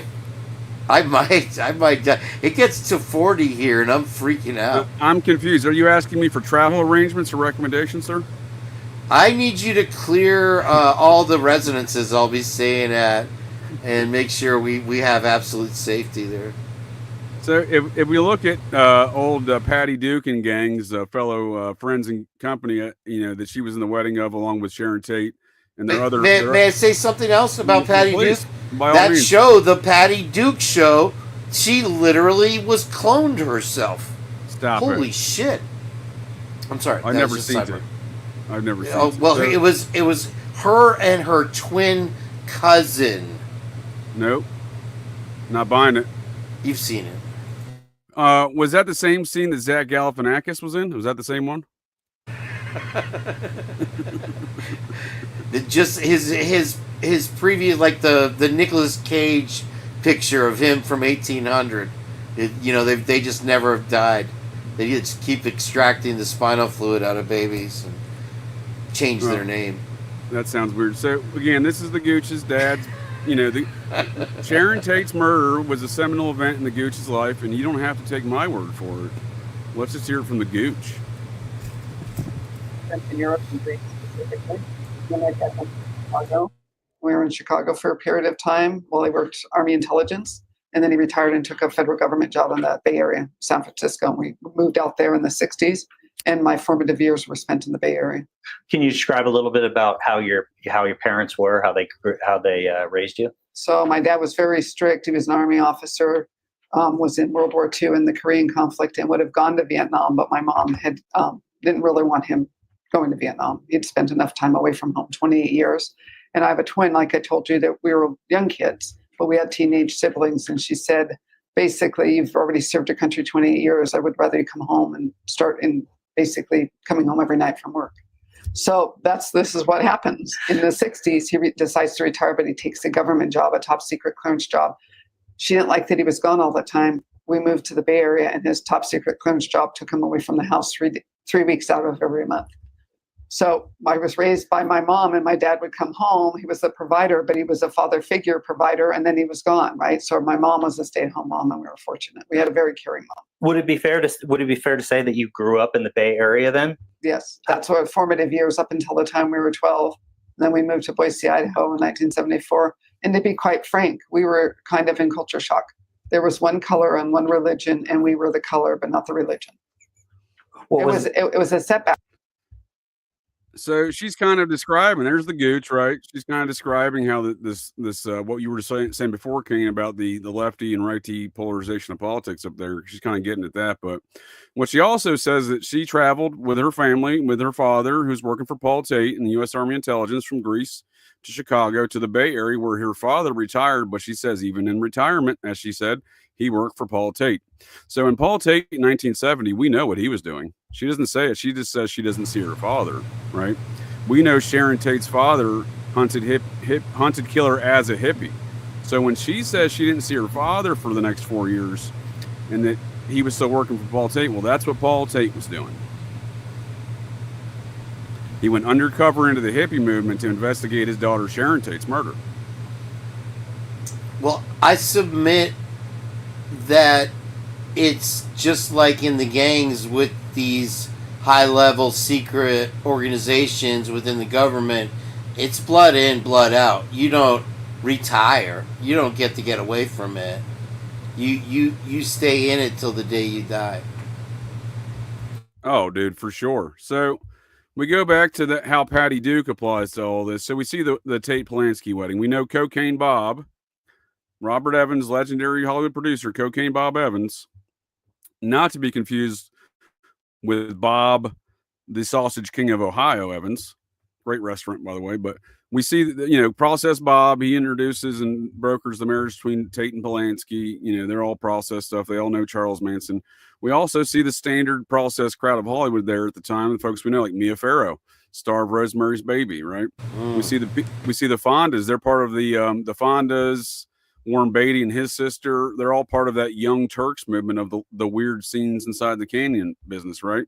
The same folks, right? The same elements. We see Terry Melcher and Candace Bergen, process people, right? We see the mamas and the papas documented on federal investigative documents saying that they're financing the process at the same time. So when I'm saying that she's a processian, I don't think I'm really venturing too far down the path of tinfoil hat worlds, especially when we see, again, it's the correlating aspects and repeating patterns of behavior that I see here. And again, we see somebody who espouses these kind of Nazi ideologies, and we see them living next to this compound. What I'm saying is maybe not everyone's part of the compound, maybe not everyone's part of the process, but and maybe not everyone's Doug Wilson, but they share ideologies. Right.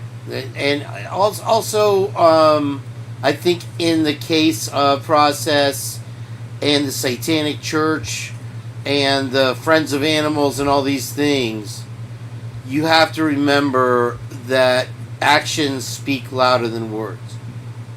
And they'll come out and say in interviews what their past is, what their future plans are. But in the mainstream press, which obviously caters to them, they'll put out this feel-good story about what the organization really is. Well, I'm glad you said that, sir. You read my brain hole. So we see that, not back to that incident this week where it's got me on my anointed Kill Bill sirens went off on that alleged sniper and the fire situation. Not, again, I have no reason to believe it has any direct connections to, any eyewitnesses of this case. However, what I do alarms me is you just pointed it out right there. So we see this is the shooter's father. He lives up there in northern Idaho. He has the Satanic Bible. He's an outlaw biker guy, and he's got 8-8 tattooed across his knuckles. And my understanding on law enforcement reports of tattoos like that, it stands for Heil Hitler. Right. Yes, 8-8, very common. We won. Oops, surprise. Not only did it happen near there, it's if not associated, it's adjacent. And you have, man, what a wrap up. Great job, JJ. You really did your homework with this one. And this is, I'd expect nothing less from you, but you next leveled yourself. Which, I don't know if YouTube will allow that, but you certainly... and there are all kinds of strange little anomalies that just go on within the streets of the Tubes of You itself, where we have faced censorship, and I've had videos deleted and channels taken down. So it doesn't end there. And you'll find that with these media organizations, they're quick to cover up.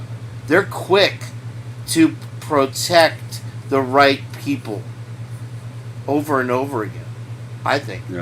Yes, sir. Yes, sir. Well, we see it, dude. How else did we see so many connections from a murder on August 9th, 1969 in Benedict Canyon in Beverly Hills, the Hollywood Hills there in Los Angeles? How do we see so many direct connections to that, to the Orenthal James Simpson case with some of the same cops involved, including Nazi Mark Furman they added to the gang on that one. Philip Van Adder was on the scene at the Tate Polanski house. He was the lead detective in the case against Orenthal James Simpson. And the first officer on scene at the murder scene of Nicole Brown and Ronald Goldman was a fellow by the name of Richard Wally.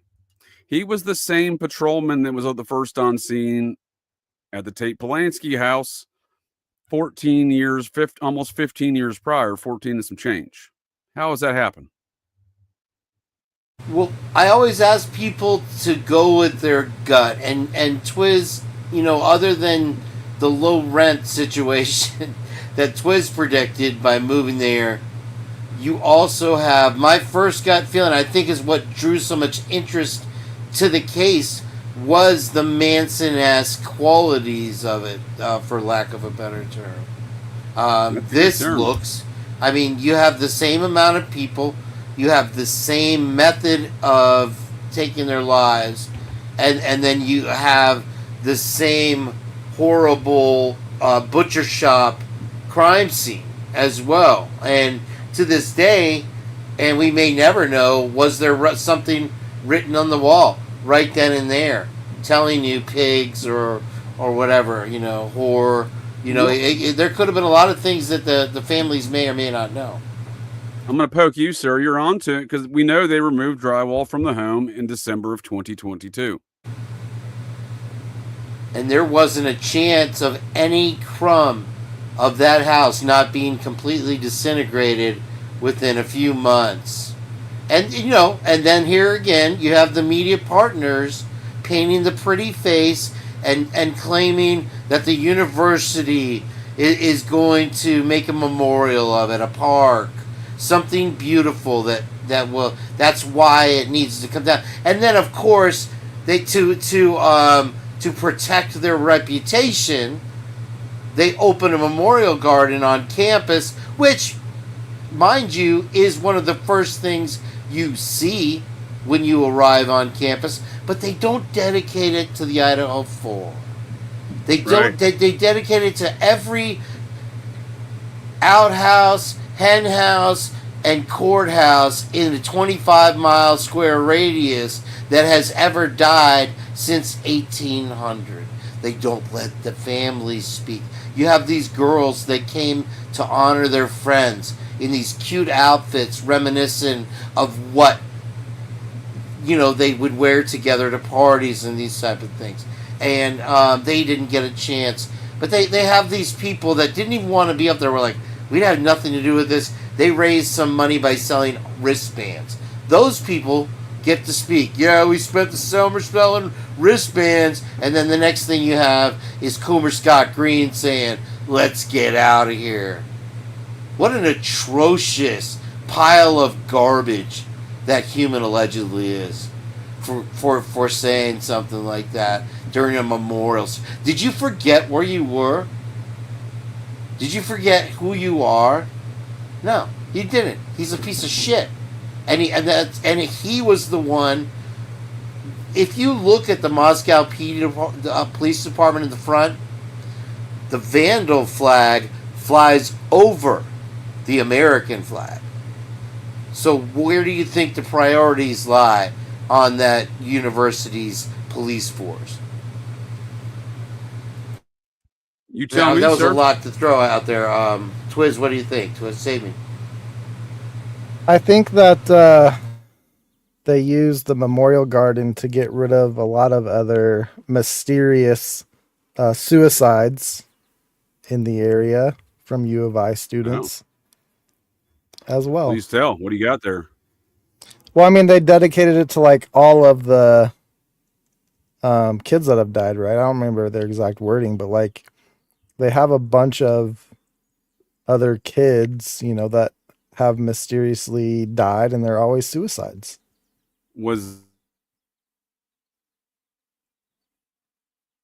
I agree, and there's also been a lot of one of the victims that was honored at the memorial died of cancer. One died in a car accident. How is this honoring? Am I back? You're good, bud. You're back. Who was that? Who was Hudson Lindau on that list? Yes. Hudson Lindau. There's a kid who hung himself with his hands tied behind his back, and he was a brown color, from what I remember. I don't remember his exact nationality, but that was a few years ago, I believe, and he was found in the what's that nature thing that people thought the killers would have walked through that was nearby campus? I forget what it's called, but there's been a bunch of things like that happening. Kane, if I might ask you, sir, you mean to tell me this individual, the butt-chugging champ of Kappa Sigma, 1984, he's not a good guy? Coomer Scott Green? He is the puppet master that is... He isn't necessarily as evil as the people above him pulling the strings, but he is the business side of the Dark Lord, not Lucy Morningstar. I agree with your assessment. He is definitely getting his strings pulled. You know, whether or not they're pouring the alcohol down his butt chugging escapades, I have no idea. But I don't recommend. I mean, they should literally call him Slippery Pete, because he was so smooth at getting out of the Phoenix University debacle, and then he's able to turn the image of the university around to be able to get this new Hadron Collider project by making his school look like the largest science school in the country, one of the most preeminent science schools. So you take in something now that he brags about in his own book as being a feat of a hero by being able to squash this situation and keep enrollment. Why would you mention that? What a sick fuck, right? I mean, why would you mention that you were able to keep, and even Steve G's referred to it now. And you know, the problem with Steve G is his rhetoric now, especially more than ever, is all the things that we're saying. He just has this whole thing where he's convinced BK is a guilter. And now they've even got BK himself as a guilter. That's how hard they can put the pressure on, you know? Did you hear that? Some fine points, sir. Go ahead, Twiz. Did you hear that Steve followed the truck back to the jail and confronted Brian after the hearing? No. Yeah, oh my goodness. What was said there? I don't know. Shit, I don't think it's on video, but... Oh man, that would have been the most viral video of all time. Because they literally had a court hearing on whether or not the families would be allowed to attend the trial because of their shenanigans. Holy shit, Twiz. Well, that's a good point. Was Steve G allowed in the courthouse? Because he said he voluntarily did not go in, but he may not have been allowed in there because of his... I mean, people are theorizing that. I would have a hard time believing that they would ban a victim's family member for going in. unless he did something in the courtroom. I could see him getting kicked out. I would have a hard time believing they wouldn't let him in. Well, if I may, it seems like Steve's Nazi brother here thinks Koberger's innocent. Well, the thing is on the one hand, Judge, you have Steve G saying that a life sentence in prison is daycare, but he has a brother serving time for the exact same crime. Yup. So what's that? Well, if I was the quote witness protection Larry, this is a hoax. This is a hoax, dude. That's why I say witness protection Larry is the man in this case. JJ, you saw what Howard Bloom wrote on Twitter, right? Oh, Lord of mercy, Twiz. What did Oh boy, Twiz just bringing it heavy tonight. Yeah, I know, man. Howard Bloom is saying that this looks like a cover up. And he wrote a fucking book about it. What? See, this is what I'm saying, dude. Like, when they start psyoping the psyops on top of the psyops, I'm like, what's going on here, really? You know what I mean? That's what I wrote to him, JJ. What's that? Man, I wish somebody would write a book about it. Oh, well played, sir. Well played.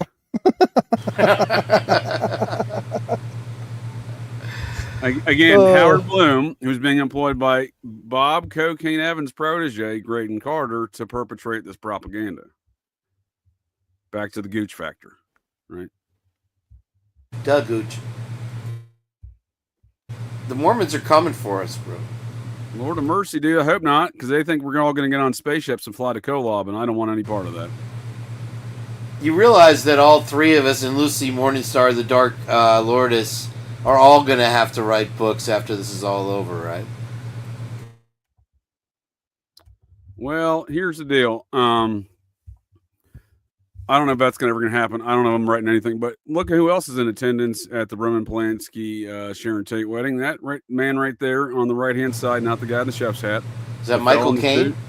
Well, the guy behind Michael Caine. You are an astute observer, sir, but the man behind Michael Caine is a fellow by the name of Sir Clement Freud, and I use that term very sparingly because here in America, we left Britain in 1776, so they can go fuck themselves. But especially this guy, this is Sigmund Freud's grandson. He's one of the most ardent pedophiles in the United Kingdom history, and that's fucking saying something. And is that's over Glitter? What was it, Glitter Gary? And then the guy who had the funny nose. What was his name? This guy's better. This guy's wow. better. Nobody's better than the guy with the funny nose. He was the celebrity chef on the BBC. Then he was the head of their Liberal Party in Parliament. Right, he was a member of Parliament for many years, and he inserted himself in the disappearance of the Madeleine McCann case. And if folks want to hear more about that tale, I will have a Operation GCD Sundays coming up on that here in a couple weeks. Righteous brother. Because here, I'll just give folks, and you folks, you enjoy true crime, gentlemen. Obviously, that's how we came to this conversation in the terms in which we met. And here's an interesting true crime tale. The Madeleine McCann disappearance, I believe, was May 4th, 2009, if I'm not mistaken. Her folks hire a private detective from the United Kingdom. They're from the United Kingdom on beach vacation in Portugal, and they hire a fellow from back home. He comes down to Portugal, he stays a week, and he goes directly to Falls Church, Virginia, where he inserts himself into the social circles of the Podesta brothers, the fellows that have been running the Democratic National Committee for about 30 years now, John and Tony Podesta, and he inserts himself into their circle by faking a wedding, claiming to be this rich socialite in the United Kingdom, and having a fake wedding and a fake reception. And it was, you know, all the bells and whistles to insert himself into the social circles there of John and Tony Podesta as a rich socialite. His introduction to society, his cotillion dance, so to speak. My point, sir, is a young British girl goes missing in Portugal. A United Kingdom detective goes to search for that British girl. They're the fellow Brit there in Portugal, and then spends a week there, and then sets up shop and starts an entire operation, spending all sorts of money, putting on this huge wedding and reception to insert himself as this fake character, right? In Northern Virginia. So what does a British girl that went missing from Portugal have anything to do with Falls Church, Virginia? I don't know. So tune in for more on that one, because the Podesta brothers, they have some strange other circumstances around this. The man who owned the house in which Clement Freud, the ardent pedophile, would invite the McCann parents to stay at in the immediate aftermath of their daughter's disappearance, right down the beach from the resort she went missing from. His son owned that, Matthew Freud. He's a huge PR guy in the UK. His right-hand VP of that PR company was borrowed from John Podesta. It was John Podesta's right hand. So more to that tale and other matters around it. And again, that PI with that fake wedding, they brought him up. The feds brought him up on fraud charges. He did, I think, 3 years. He got out. He went back to his home in the United Kingdom. And as the story goes, he got too drunk and fell down a flight of stairs and oops, broke his neck. See, that's the thing, is they've gotten better at telling the tale, where you can see the history of it. With hopefully Jen join us in our. We're just getting started here at Operation GCD. If you're new to Operation GCD, please hit that subscribe button. Click on that like. We've been live about 2 hours now, and we just got the introductions done. We're trying to fix all our brain holes. Is this a 7-hour This has been the best Operation GCD ever, by the way. I will say that you brought the business tonight, and Twiz also dropped. I wish I didn't know it was a bomb party. I brought a pencil to a machine gun fight. You guys are really well, sir. Here in Operation GCD, to celebrate the birth of this nation, this fine nation of America, it is definitely going to be a bomb party. It's a star-spangled affair, and plus, you must not have read the Meowery report. Incidentally, I did wear the red, white, and blue nipple clamps, so I'm here in spirit. Twiz. But yeah, let's review all of the information that we've gotten so far, starting with Twiz, or actually with your report from Bicca Barlow from Twiz, that this was a ploy, and maybe, we could, and we've been over that. And then you have Steve G's chasing down BK's. Now that took malice of forethought. You don't just I believe that's illegal. I would side on that. Yes, I take your side on that too. If I may, sir, how did he understand? Let's talk logistics. Where did he get the information for the times and movements of this man? Right. How do you know even where the van? I have no idea. Dude, did you guys see the clip where he said that he had Brian's family's flight plans? Oh, like he knew when they flew out to Boise.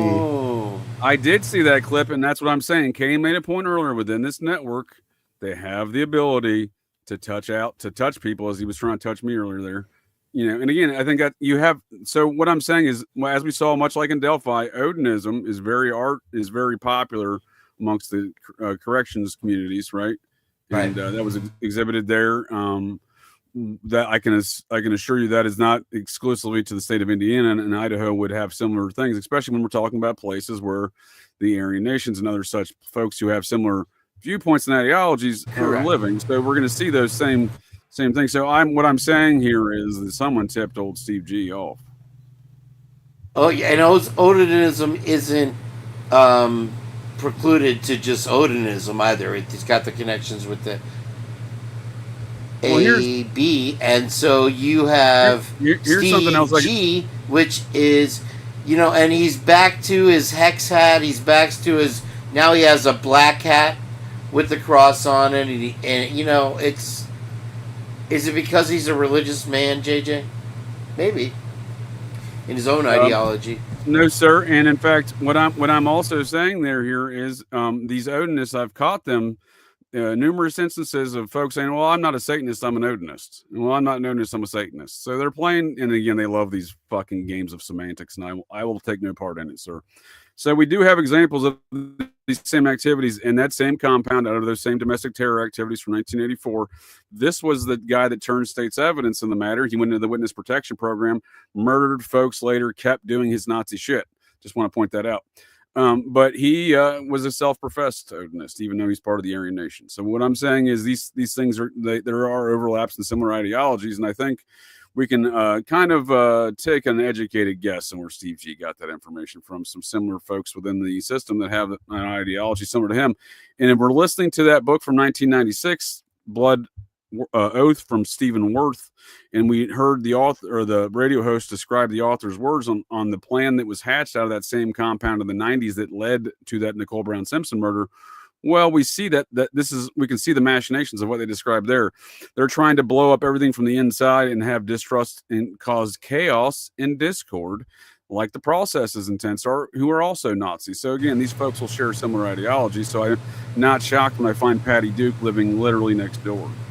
And they're very good at it, JJ. They're prolific at stirring things up when things need to be steered up. Now, you could also look at the assassination of MLK. And if you want to talk about connections I've looked at it. to three-letter agencies and especially the FBI back then, and then also, the Klan, and further and foremost, especially back then, there was a much deeper bond in the connections when you had Klan and Nazi activity, and that just I would argue no, sir. They've done better in covering their tracks. Let's take a moment here and listen to that audio clip again. This book is about a white supremacist plot to murder Nicole Brown Simpson, to frame O.J. Simpson for the murder, and in turn to use this event to divide the races in the United States, to discredit and alter the judicial system, and to discredit law enforcement, the LAPD in particular, and also to polarize law enforcement officers and to recruit them into the white supremacist camp. Now, please explain to me, sir, Twiz as well, you, sir, how do the salient characteristics identified there of that 1994 plan, how is that any different than what we're seeing play out right now?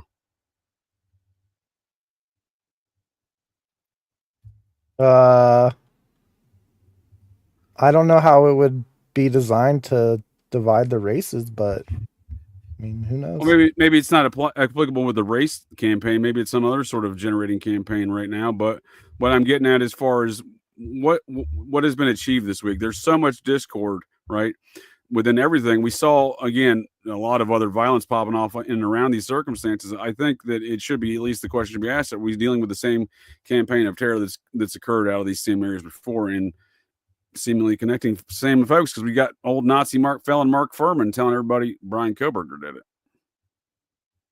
And he's been connected to that compound since the 80s, and he's the one who helped blow up the OJ situation. So we hear there that there was inside people that were inside the case that caused it to fail from every angle. And I've said that before, where the defense had no other choice and the prosecution was happy to let all these things go down, as well with Marcia Clark, the Scientologist. But nonetheless, my point being is we see these same things kind of popping off here in similar regards, at least with this, distrust in the system. Who wants to trust anyone in Idaho for law enforcement right now? And again, I would actually argue it's not everyone in Idaho. There are bad actors that caused everyone else to do this. And it is bad actors, like in the OJ case, like Mark Furman, who caused that discord and folks to not trust the government. Because, again, like the folks who moved to the nation of Deseret and these white nationalists who have similar viewpoints, they don't like the U.S. government. Right? They're happy to sow distrust within the citizenship of any element of government. Well, I submit that there are, if not as a whole, elements of law enforcement that are possibly trying to discredit themselves. Either by zero effort or by continually lying. And I don't know if you're swept up in the momentum of it, and you have the Blue Brotherhood that you can't, that people to this day still won't turn in other officers when they do something wrong, and they'll defend them for it. If that's not a part of it. I mean, you make some strong points, and if I may make one more on this Dale Shackelford situation and these nationwide domestic terror campaigns, like the one that started with the O.J. Simpson murder biz, and that campaign ended allegedly with Oklahoma City, going back to machinations hatched out of that same compound. Bill Colby's queers, these former special forces guys that are operating in these big capacities under the matters of national security, are all over this situation. They're all over the O.J. situation. Not only did Mark Furman help do all those things, Mark Furman served on he was an MP in the Marine Corps in the 70s, and he served on a very interesting ship that transported Bill Colby's queers in and around the Southeast Asia to and from the Philippines and America. So I got a lot of questions there.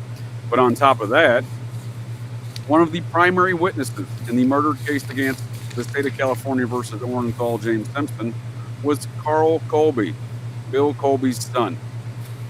I can't make this shit up. And we see more comparisons in this case. Back in November of last year, we saw a woman by the name of Danielle Wolf. Can you stop with the papers? Sorry. Mute your mic. Please, sir. Please. Now, we saw that Danielle Wolf. Y'all remember her? That we had a sealed hearing in November of last year.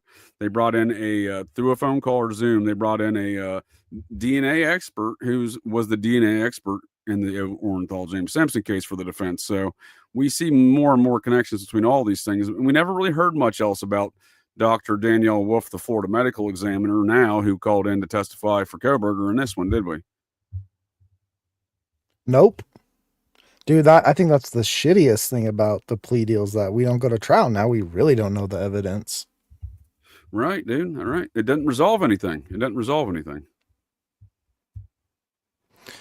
Brian did say guilty when he asked how he wanted to plead, though. Yeah, this isn't funny, but I'm just all these people. He admitted it. He said yes and guilty. What did he admit to? Yeah, and again, my overall general problem with all of this, outside of the lack of resolution with any of this police stuff, is we've seen a case with unprecedented levels of secrecy where we don't even know all the evidence. A lot of the public stuff we've seen is basically just a PowerPoint. It was created maybe not even by Mallory or Payne, because they said it was a joint effort where everyone kind of just contributed on a joint file. So I have to ask, do we continue to not know these things due to matters of national security? And I've kind of heard that came from the media pressure. The media themselves, who had a challenge to the gag order, basically said, this is not something that is in law. Like, gag orders are for national security. Gag orders are not usually for an everyday crime in a state. I agree, Steve G. I agree. Will we ever know? What do y'all think? Will we ever know whatever the evidence is at this point, or what it was not? I don't think so. Right? That's where I'm at, bud. I'll answer with the Twiz answer is the fact that the evidence is that there's no evidence. Yeah.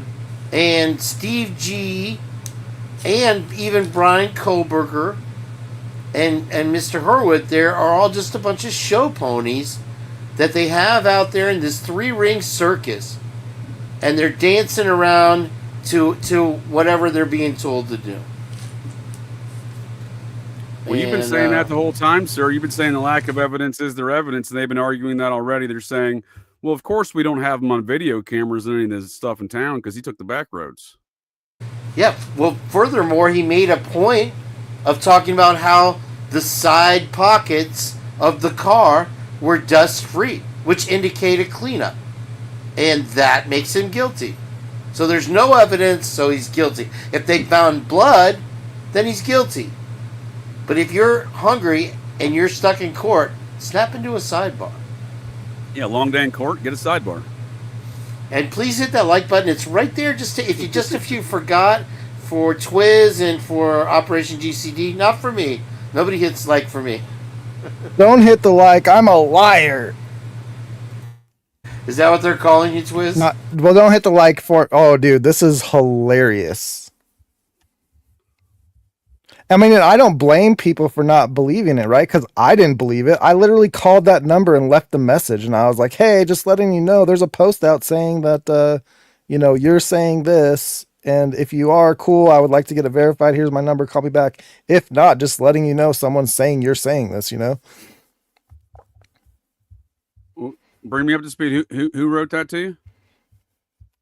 Well, the post is by Becca Barlow, the attorney. Yeah. I literally called the phone number on it. Oh, that's what I'm saying. So was that her number then? Yeah, I Googled it, and the number, it's the same number on like her official website and stuff. So, I mean, like, if it's not her, then somebody is acting like her, but I've been told from a very good source that it's her. So, and we just never know in this case, because, before we had this expert back in October, was actually of last year, she testified. We don't know of what regard, because it's, sealed, right? Gag orders are for matters of national security. But before this expert, back in August of 2023, we had a different DNA expert get threatened by the FBI, did we not? Yeah. Absolutely did.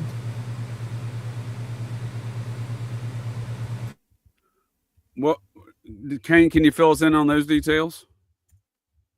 That's something I'm not as familiar with. I know that the FBI visited one of the witnesses for the defense, and beyond that, I don't know any details.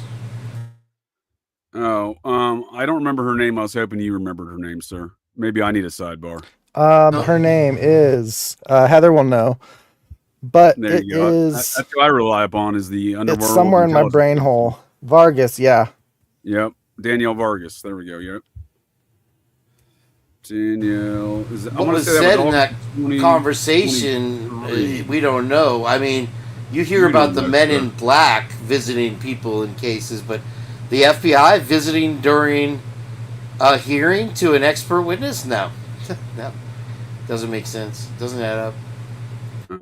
Not only does it not add up, we'll go over the narrative which they painted of how those things allegedly transpired. I would argue bullshit. And here's the other thing is, I'm trying to find it right now, and it seems like it doesn't come up immediately when you type it in. So here we go. I got it now.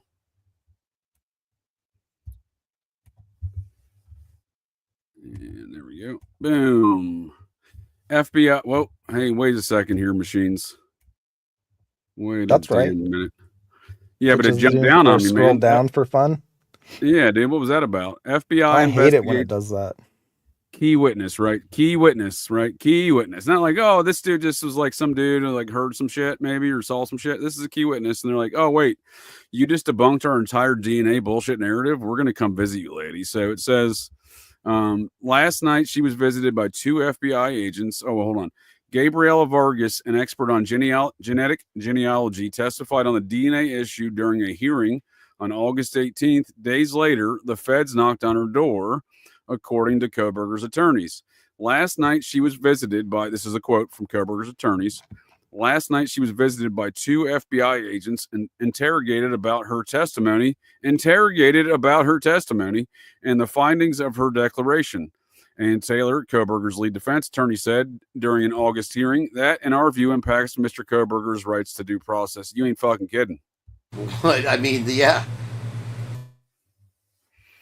Says Thompson said that through some of her colleagues, this is important. Thompson, this is how it all started. Bill Thompson, said that through some of her colleagues, investigators heard that she was, quote unquote, reneging on some of the things she testified in court days prior. So the story goes, and they've never identified the party. The story goes, as the legend of Bill Thompson will tell you there, the legends that Bill Thompson will tell you. Bill Thompson's not a legend, unless you're talking about garage bands. I heard he's a legend of the garage band guitar.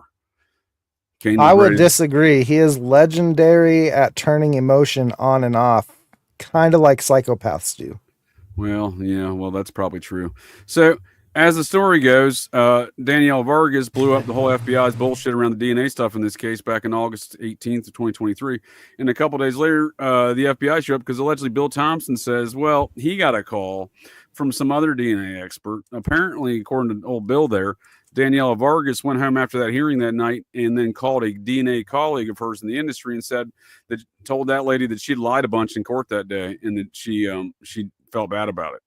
So then that lady allegedly calls Bill Thompson. Bill Thompson calls the FBI, and the FBI sends 2 agents to go knock, knock, knock. Are you sure, interrogator? Are you sure you don't want to change your testimony on blowing up our entire investigation into Brian Koberger and his DNA?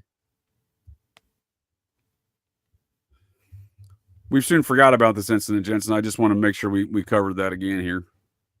Who forgot about it? Generally speaking, we forget about the rights of due process that were violated in these matters on America's birthday. I think it's important to mention that.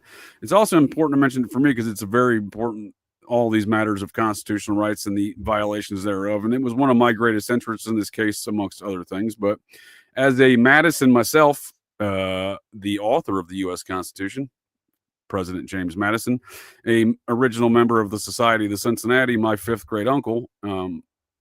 Wait, you're related to him and Washington?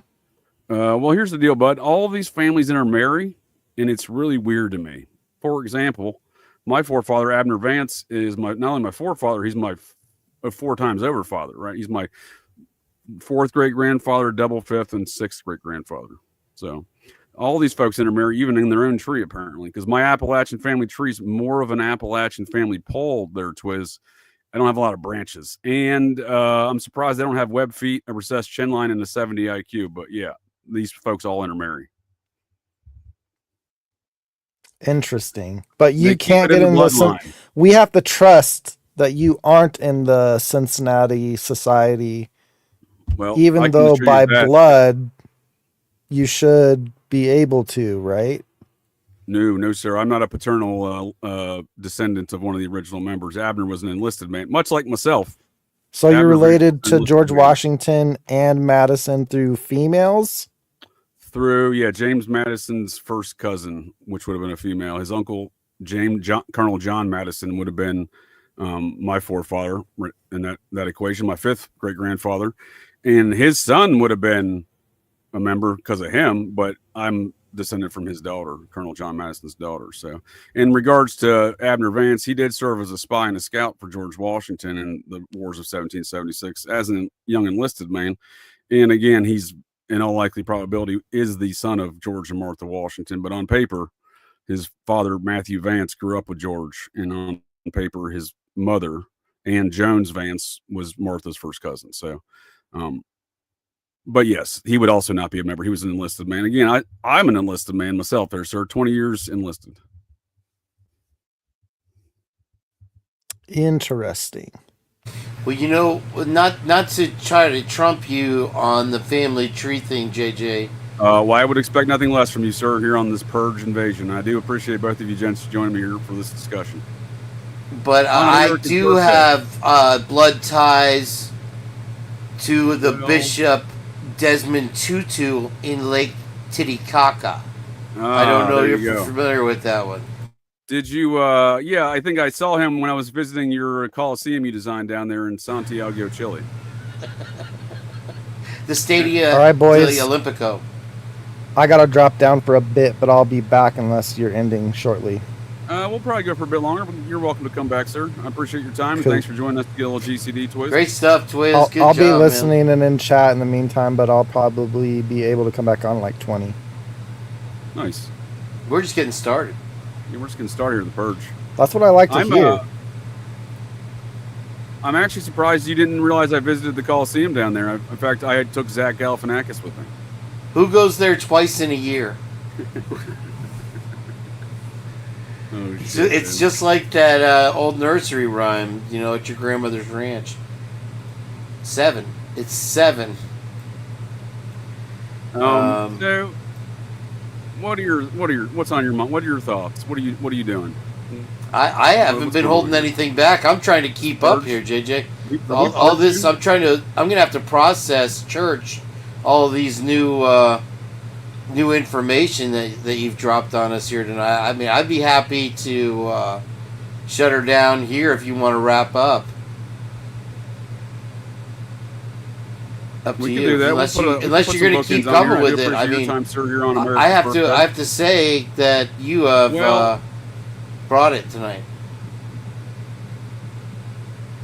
Well, I appreciate it, sir. Here at Operation GCD, we like to make sure we bring some barn burners for everyone's enjoyment, especially on America's birthday.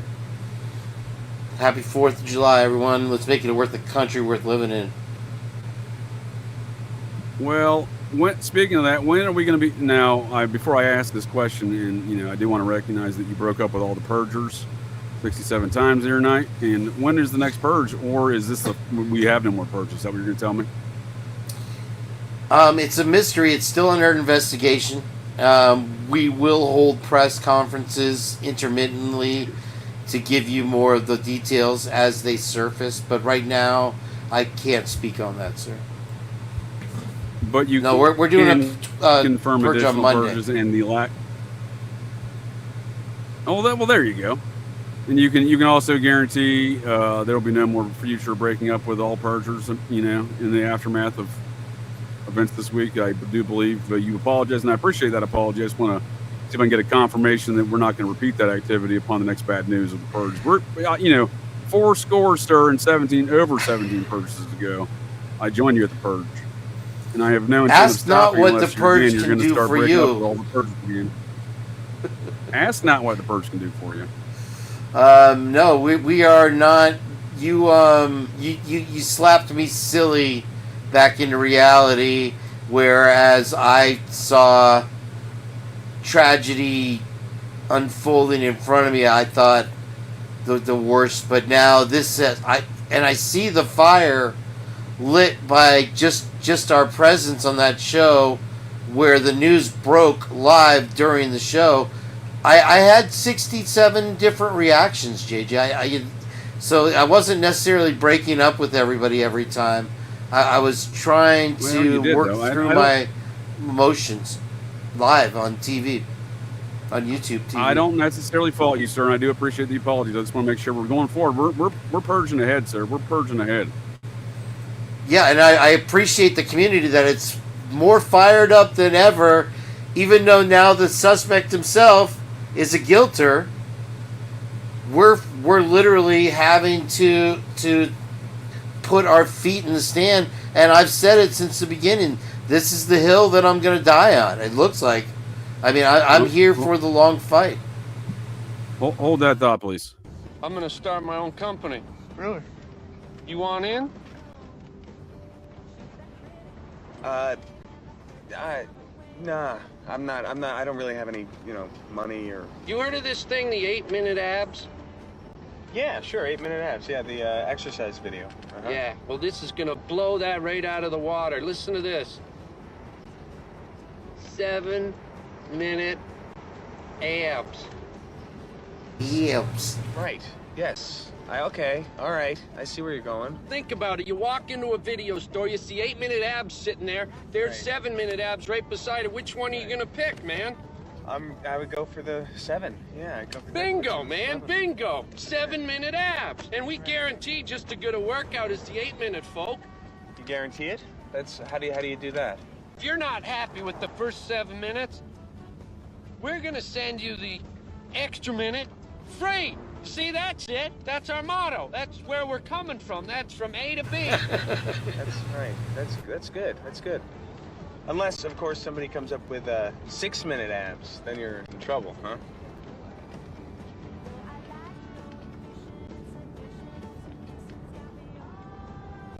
No, not 6. I said 7. Nobody's coming up with 6. Who works out in 6 minutes? You won't even get your heart going, not even a mouse on a wheel. Good point. 7's the key number here. Think about it. Right. 7 7, 11s, yeah. 7 dwarfs. 7, man, that's the number.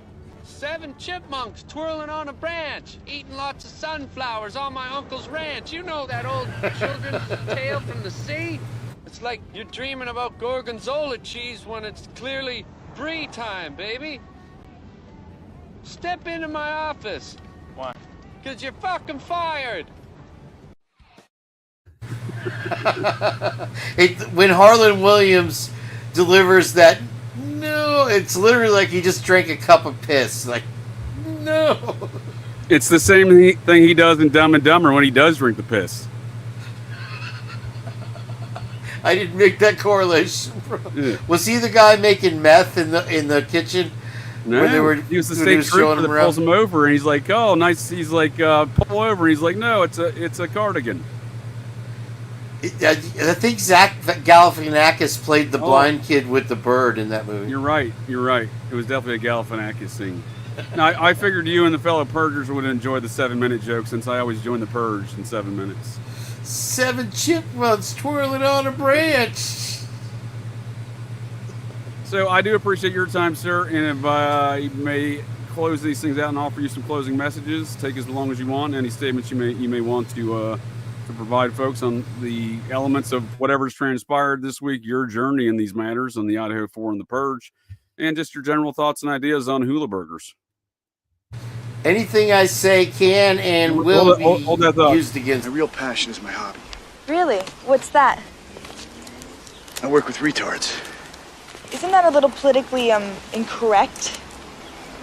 The hell with that. No one's going to tell me who I can and can't work with, right? Welcome to the Purge. Welcome to the Purge. We're purging. This is the greatest purge ever. This is the Purge invasion of Operation GCD. I brought my hitman Twiz. That movie is one of my favorites, easily. Yeah, who goes to Santiago, Chile twice in a year?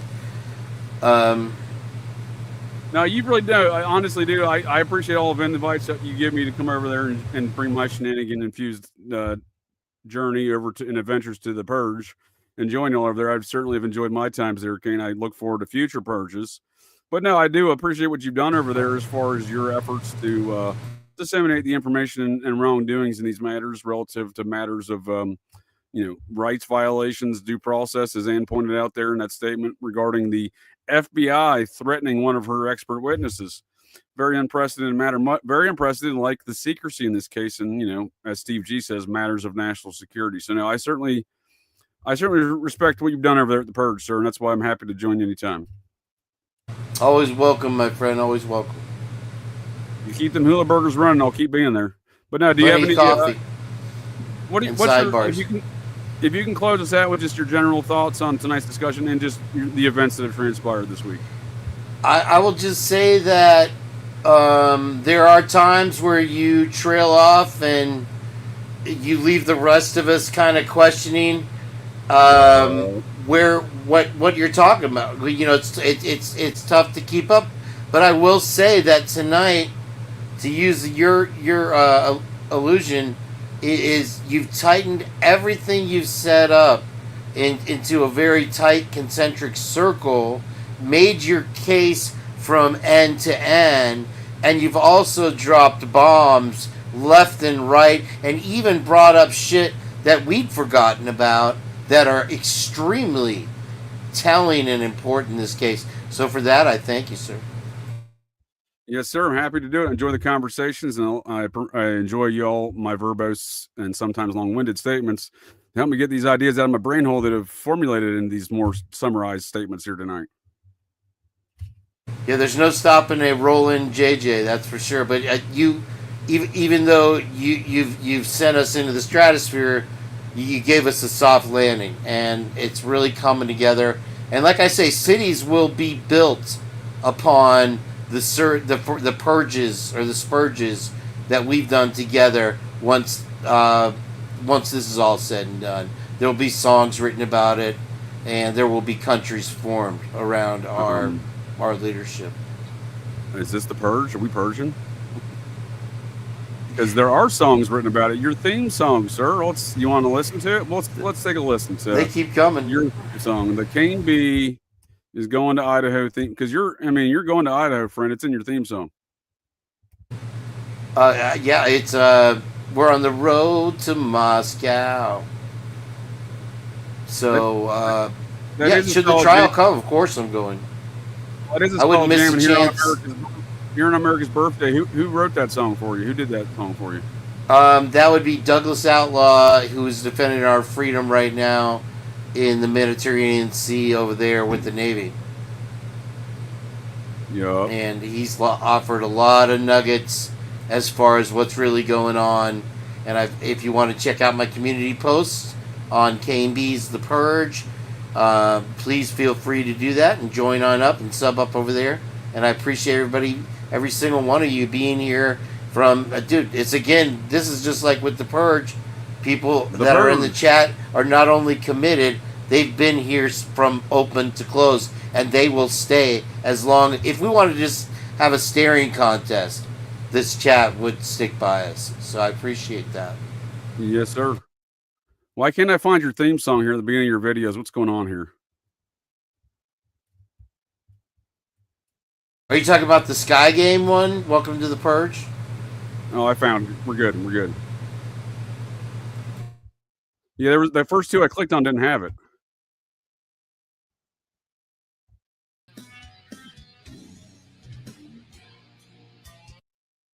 Get it down, yeah. The case, wild ride.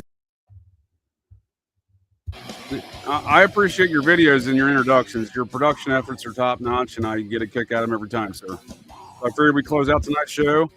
Happy Birthday, America, with a song made by a veteran here for your Purge efforts in Idaho and your videos.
Man, Eminem with the slang.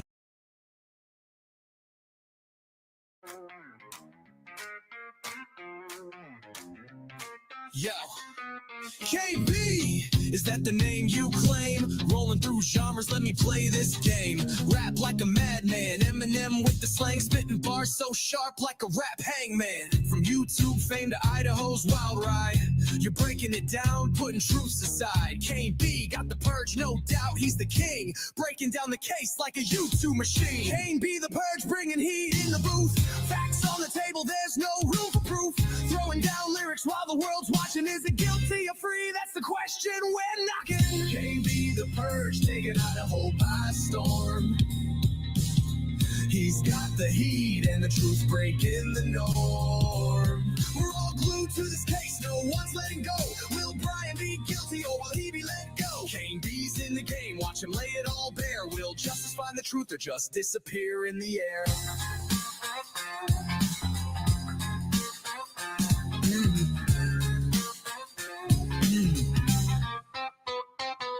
Here's my bubblegum pop, you ready or not? Kane B's in the mix with the case so hot.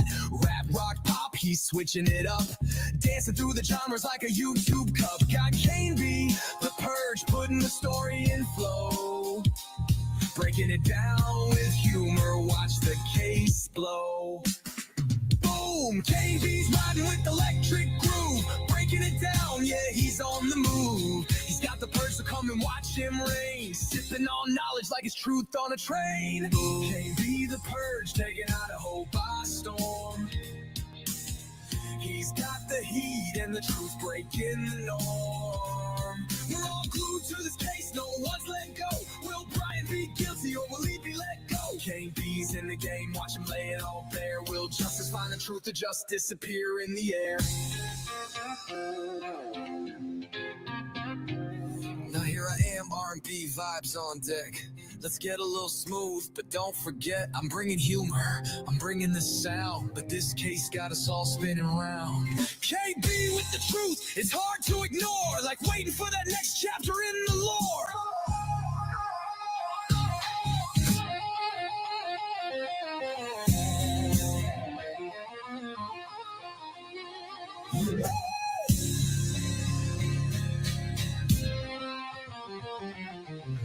Kane B truth is hard to ignore, like waiting for that next chapter in the lore.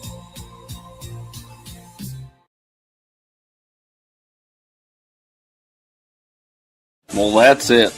That's the show here, folks. So the next time you're out on the town, visiting your local watering holes, or perhaps just meandering around, and you hear the unmistakable sounds of metal clanking, and you spot signs of a disturbance, well, check your six. Look in that garbage can, 'cause you never can tell. The GCDs may be loose in your town.